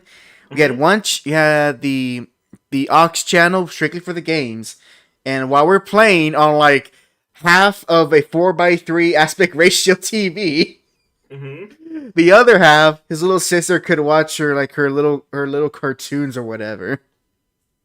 So literally two, like right down the middle, two things were showing on the TV simultaneously with the audio showing up simultaneously. Man, that sounds like some like rich people stuff. Keep in mind, with all due respect to my friend, looking back, no, it's not some rich people stuff. Oh, Richer than me. This was his grandmother's TV. Richer than me. But it has that feature, and I'm like, I think to myself, I wonder why TV didn't keep that. It seemed kind of useful to have two things going on at once. Richer than me. Oh, but and also, when I mentioned how like I was a little jealous. Not envious. That's too strong of a word. Let's just say jealous of kind of like where my friend, he pretty much got the more popular games that a lot of people were playing at the time. However, I had one advantage over him. Technically two. I had one over advantage for him. Ooh. And was that, yeah, he may have Kingdom Hearts, GTA, San Andreas, and Jack and Daxter and whatever. But guess what? What? I got Smash. And every time when I would come visit over, he would ask me, "Did you bring your Gamecube so that we can play Smash Brothers?"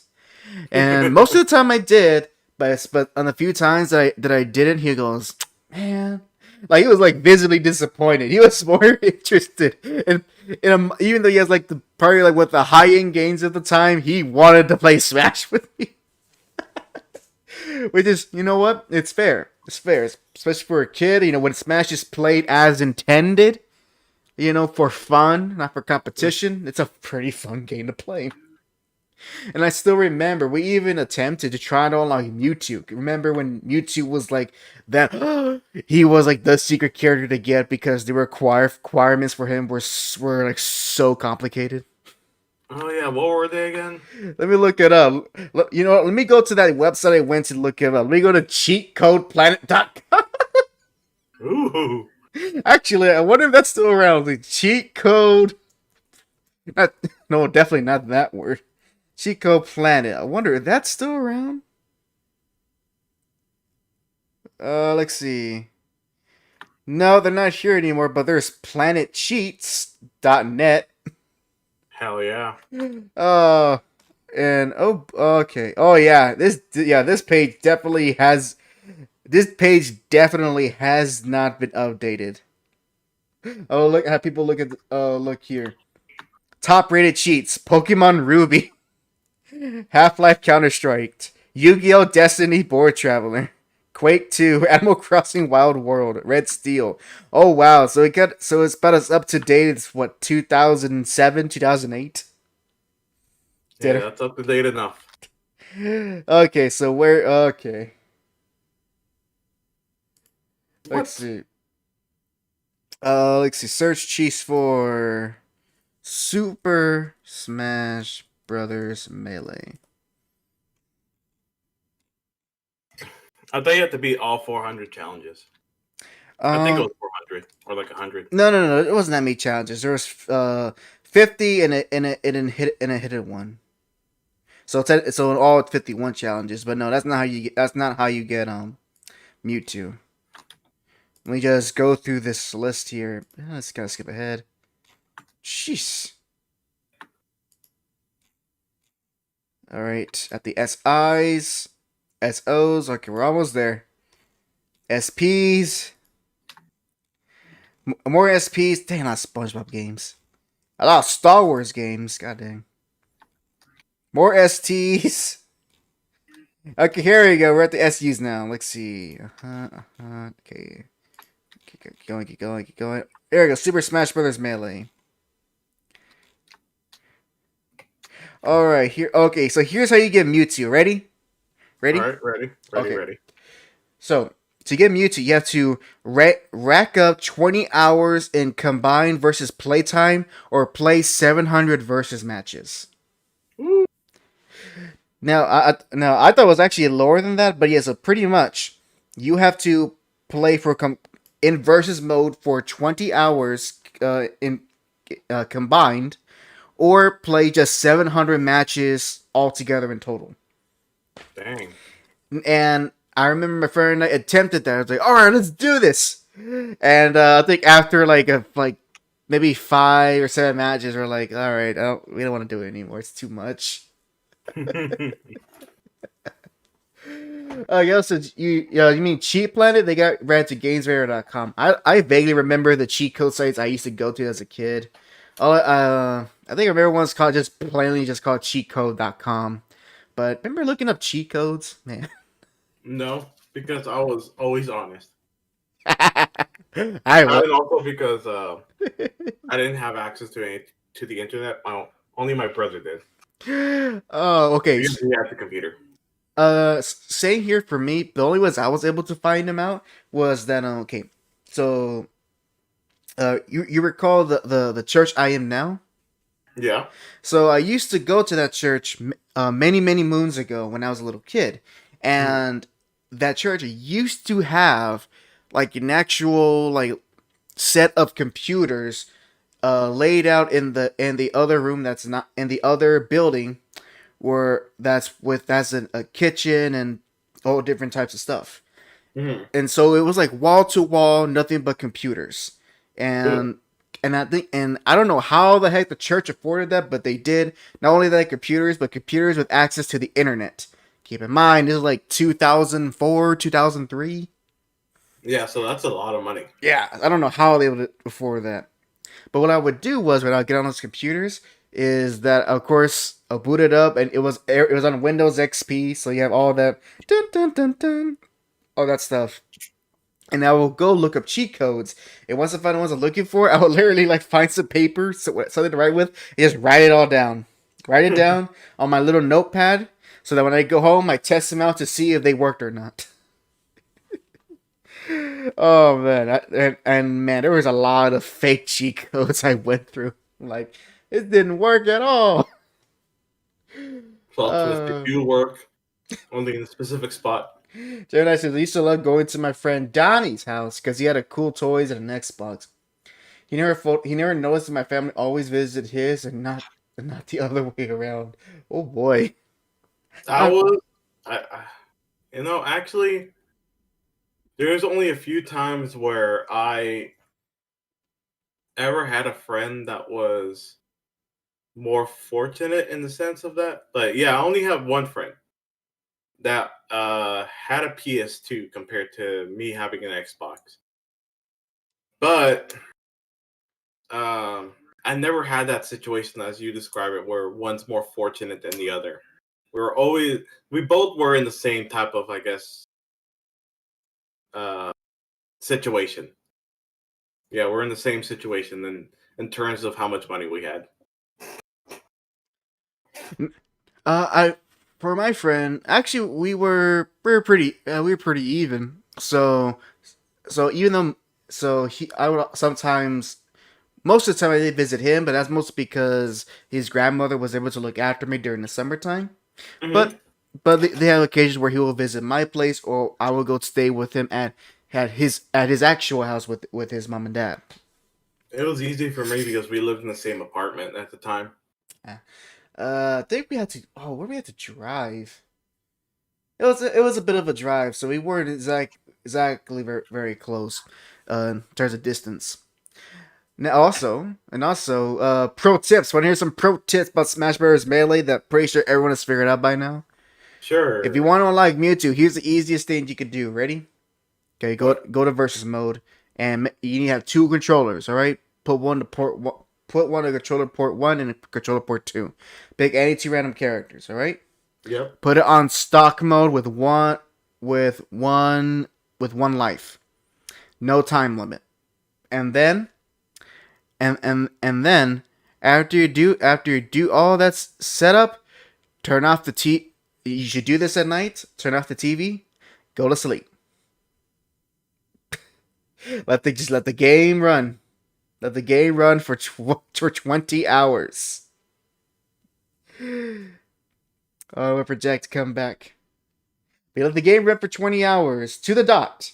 And when it's finally time, turn on the TV, defeat the second player, and then that's how you get Mewtwo in about a day.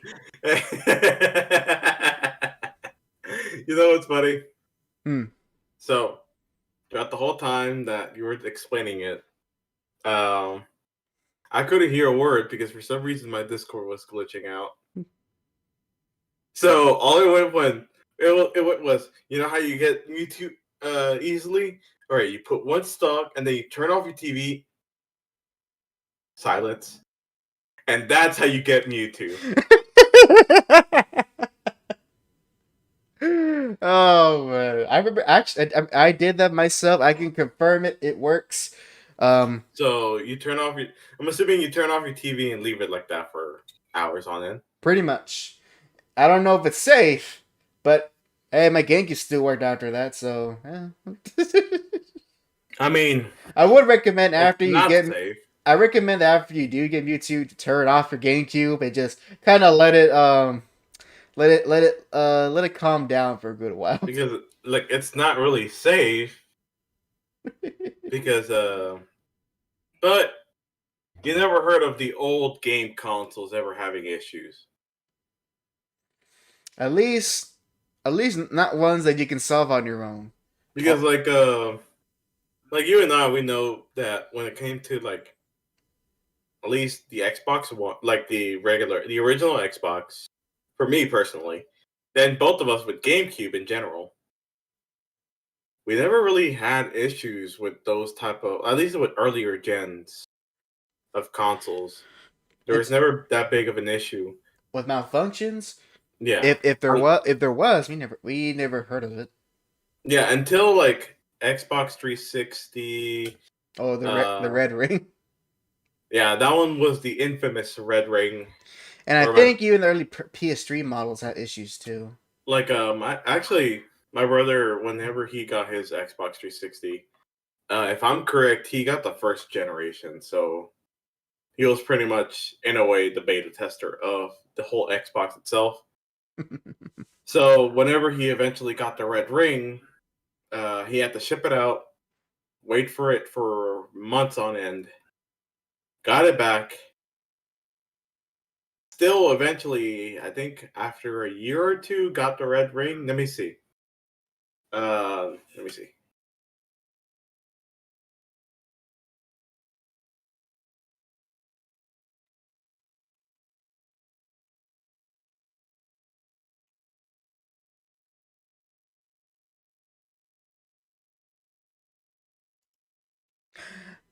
Just to fill.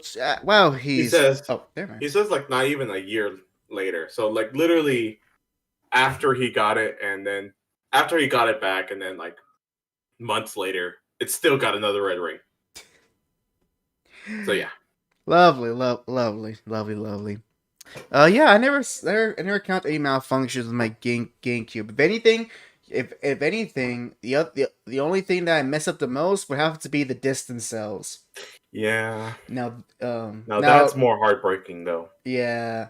Although I think the PlayStation was more susceptible to it, in my opinion.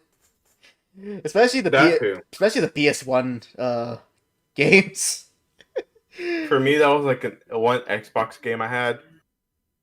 Never gonna forget what happened because it literally died so easily. So we bought an extra Xbox 360 from a friend of mine at the time, and he had like a bunch of games with it. So I mean, it's not partially. It's mostly all of it, the entirety was my fault because I didn't take care of the disc. But I left the disc out, and This was during the transition whenever I was like between playing my Xbox and starting to play games on my computer. Like that was during that transition. So during that transition, I didn't play that much Xbox, so there was more dust getting on things. So whenever I got gold membership again, and my friends were saying, "Hey, you want to play Black Ops again?" Or yeah, it was like Black Ops 1. I was like, "Sure." I find my Black Ops disc, which was all caked up with dirt. Oh boy. I blew it off, I wiped it down, and I put it into this tray. Didn't read. I'm like, okay, maybe I need to clean it better. So I tried to clean it better, put it in the tray, didn't work. So literally, after 5 times of trying, I realized the disc died due to dust. A moment of silence for Jack's copy of Black Ops 1. Yep. So I couldn't play zombies with them. Like how every kid at that time wanted to play zombies. Even I did. And it was even on the Wii, and good. I mean, zombies was a pretty fun game, but like playing it often, I didn't really enjoy it that much. As much people. Jedi says, oh, hold on. Jedi says, I'm heading to bed now. Night, y'all. And then before heading to bed, he said, all right, Jess, the president, I had a great day. I don't know, man. I don't know. That's all on you. But you have a good night, Gemini. I hope you enjoyed the show. And I don't think you bitched too much. no. You just sharing your thoughts. That's all. Even then, I don't even think that most of the things you said were depressing at all. Nah. Now I can read it in such a way. Yeah, you can read it in such a way, but we think it was pretty fun. Yes. So don't worry about it, man. You're all cool as a cucumber. Have a good night. But not as fun as a pickle. Yeah. That's reserved for some. You want to know? Okay, you want to hear my nightmare disc story? And Sure. Again, this was completely my fault. Yeah, let's go ahead. So I'll say this is the last story because I can't stay up too late. So this will be the last story for the show. Mm-hmm. So one of the games I owned was Ultimate Spider-Man for the Gamecube.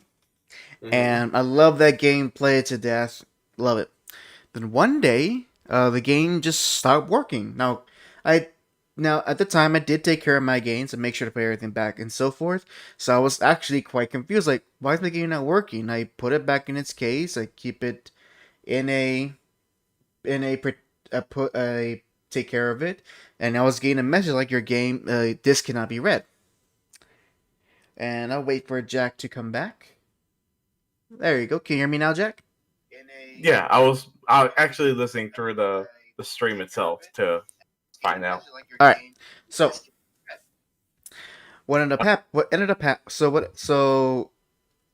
so then I start looking for solutions, and I remember letting my parents my parents know about it, and to their credit, they did try something. Apparently, they found some disc cleaner kit, which really all amounted to was cloth, some sort of weird device that kind of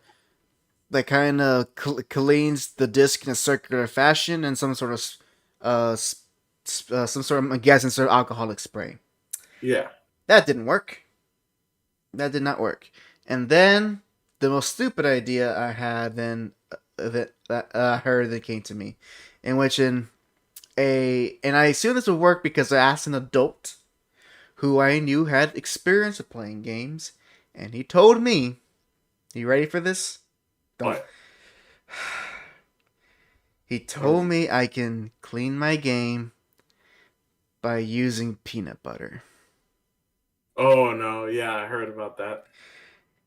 And I believed him. I had no reason to doubt that it would work. I admit, I was like, peanut butter? But I was so desperate because I really wanted to play Ultimate Spider-Man again. So I carelessly covered that game in peanut butter. And the worst part about it was that even when I decided when trying to clean it off, I couldn't clean off everything because as you know, Gamecube game discs are pretty small, and a bit of the peanut butter got into the interior of the disc. In the small circle, a bit of it came around the inner ring. So even though I got most of it off the surface, it got inside. Oh no. And I tried, and I couldn't, did my best to take it off, but I couldn't.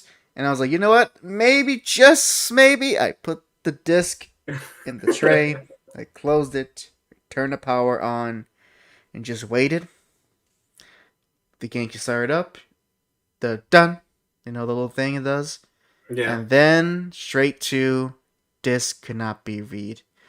It was then I gave up and realized that I made my copy of Ultimate Spider-Man that possibly still had a chance to work, and I had destroyed it for good. So actually, let me make you feel better. So let me go in detail how I tried to clean my Black Ops disc. All right. Right.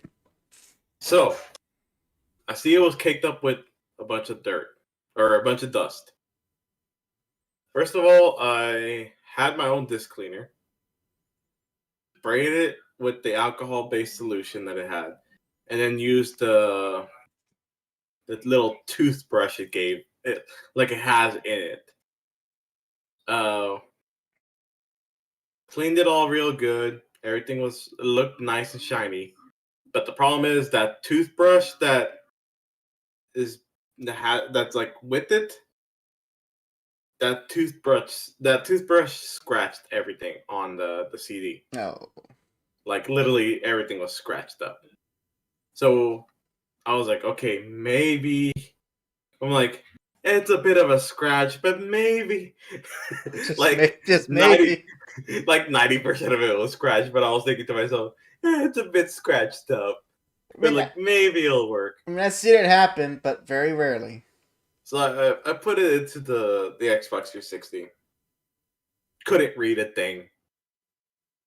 Looked up online, and I heard that toothpaste can be able to get rid of scratches. So you know what I did? I put toothpaste on my disc. Put it all in there nice and good. Lathered it up right there nice and good. Cleaned it up real nice and well. And then I put it into this tray.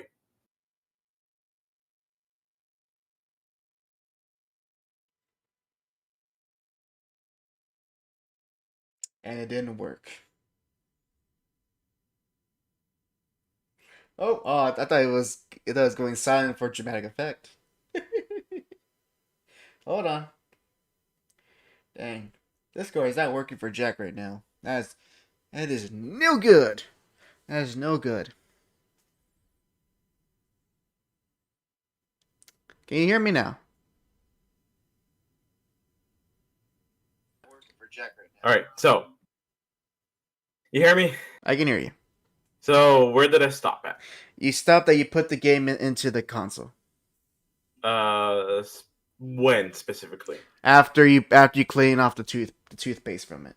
Oh yeah. So I did actually. By the way, I was hearing you from the stream. I did pause for dramatic effect, but whenever I said my answer, it still didn't go through Discord. But yes, it did not work. Get up. What do you mean Blue was right? What is she right about?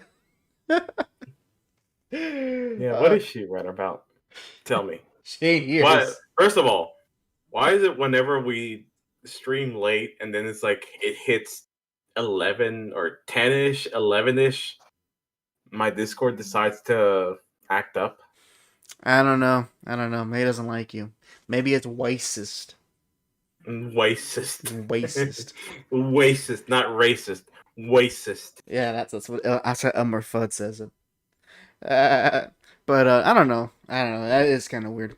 But but yeah, we're I think the stream ended up just being like, "Hey guys, remember the early 2000s?" Which, you know what? That's all fine by me. You can't. Change the title to Remember the 2000s. No, I'm keeping the title. I like the title. Besides, half the episodes with the title intact are either briefly mentioned about it, or have nothing to do with the episode at all. Exactly. And That's how we roll. That's how we roll. So, and besides, we did talk about the stuff in the title, so it's technically not inaccurate. True. We talked about it in the first place. Exactly. The Ghetto says, oh, that's right. And Blue says, no typical dualities when she's around. That's right. We need to force Blue here. She's our goddess of victory. We need to make her. That is true. We need to make her a moderator. Just be here. You don't even have to watch it. Just be here so that no problems can arrive. I thought she was already a moderator. No, she's not. We can make her one if she's. Wait, who's the moderator then? That would be my Danish niece, Exofrex. Ah, yes. We haven't seen her in a while. It's just due to time zones. And she mostly comes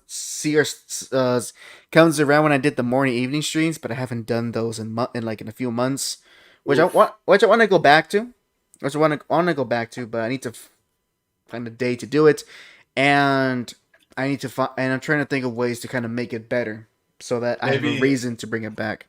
Maybe on my days off, whenever I finally leave the other job, I'll hack your stream, just like hijack it, and then you're like, I am here. Oh, get off this. I want a title too. Wait. Oh, I see. If Blue's our goddess of victory, what is Ghetto then? What is Ghetto? Dang it.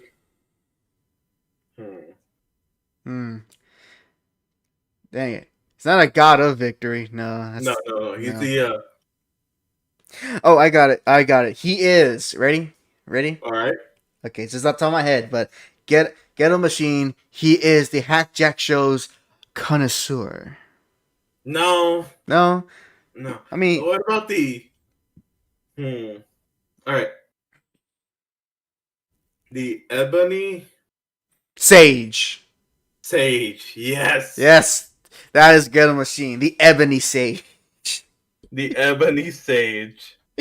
What do you think about it, Ghetto? Oh, I like to hear what he has to say. Let's see. Oh man. So while we wait for his response for his potential new title as the Ebony Sage, Ivory. Let's start doing some closing announcements. He says he loved it. I don't see them on my end yet. Gotta give me a second. There it is. All right then. Blue is the goddess of victory, and Ghetto is our Ebony Sage. That is decree. That is JAC Show lore. It's a lore. Oh, are we gonna have our own universe now? No, let's not get too crazy. All right, I'm barely working on the lore for our girls. But for now, that is Ghetto's title. Whenever he's on the show, so I say, no, look, it's Ghetto Machine. We gotta make it a habit. It only works if we commit to the bit. Every time you see Ghetto on stream, we call him the Ebony Sage. Ghetto Machine has arrived. Only then, and who knows? And you know what? We should probably get Gemini one, but we'll have to wait till when he comes back on the next episode. We'll give him a fancy title too, since he is also a loyal viewer. But with all that said, Jack, do you have any closing announcements that you wish to say?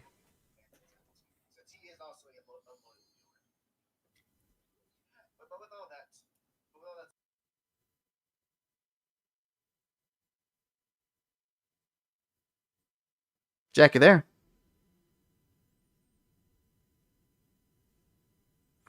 Looks like Discardo is acting up again. Or he's away from his computer. Nope, it's acting up again. Alright, we'll just wait for him to come back so see if he has anything to announce until the next episode of the JAC Show. I guess by the Discord gods, nothing, I guess. I was gonna say something, but Discord God said nothing. So that's what I'm gonna say. That's what I'm planning. Nothing. The Discord gods have said so. Nothing. Praise the magic conch. I can't do it. But as for me, so so tomorrow I do plan on continuing my playthrough of Marvel's PS4 Spider-Man on PS4. Was going to do so yesterday, but I was wiped out after work and I did not have the energy to do it. And you don't want low energy hack, so You definitely don't. yeah, I'm not very fun when I'm low energy. Yeah. So I'm gonna say that for tomorrow evening. So I'll be doing that tomorrow evening. No stream Friday, and Saturday there won't be a chill stream because, of course, because I will be hanging out in my Discord server with most of the HAC audience, watching the Snyder Cut. So, so next episode you're gonna definitely hear me have my certain thoughts about the movie. By that point, Please remind me about. I'll do a tag to let everyone know. All right. Oh, well, even then, just actually message me because I have most of it muted. All right, no problem. And lastly, and of course, if you saw my Dragon Ball stream on Sunday, I did hint at what would be our next subject for Metal Sunday, which will be this Sunday. And for those who missed it, well, the next band or / artist that will be covering on Metal Sunday, we decided to go for someone a bit more mainstream after going through the more either not as popular or more underground metal bands. For this Metal Sunday, Kevin and I will be going over the entire discography of Ozzy Osbourne. Ooh. Exactly. And so I've been doing this entire 2 weeks, listening to nothing but Ozzy music. Not Aussie music, Ozzy music. Learn the difference. So, serious. What? In any case, I don't know what I don't know what you said there. In any case, there is. I said there is. Oh, in any case, that will be going on on Sunday. So hope to see all of you guys there. Since well, it's Ozzy Osbourne. What's not to like about the guy? Except the way he treats animals and eats their heads. It was a fake. It's a fake. PETA PETA would hate it. Besides, the only thing to really dislike about him is the woman he married. Ayo! In any case. Oh. In any case, that's all I have planned. As far as my next video, edited videos, I will be continuing with hack cross. Most likely, this coming week, and I'll be also then start on my 100th Hacks comic review. And as I said before, it will be a continuation of one of my older reviews I've done for the channel. So look forward to that, my 100th comic review. So with all that said, thank you very much for watching the 75th episode of the JAC Show. We're just a quarter of a way to 100, and I'm telling you, Jack, it's gonna be here sooner than we think. And until then, this is HAC and Jack. Sign off. With Ghetto Machine saying victory screech.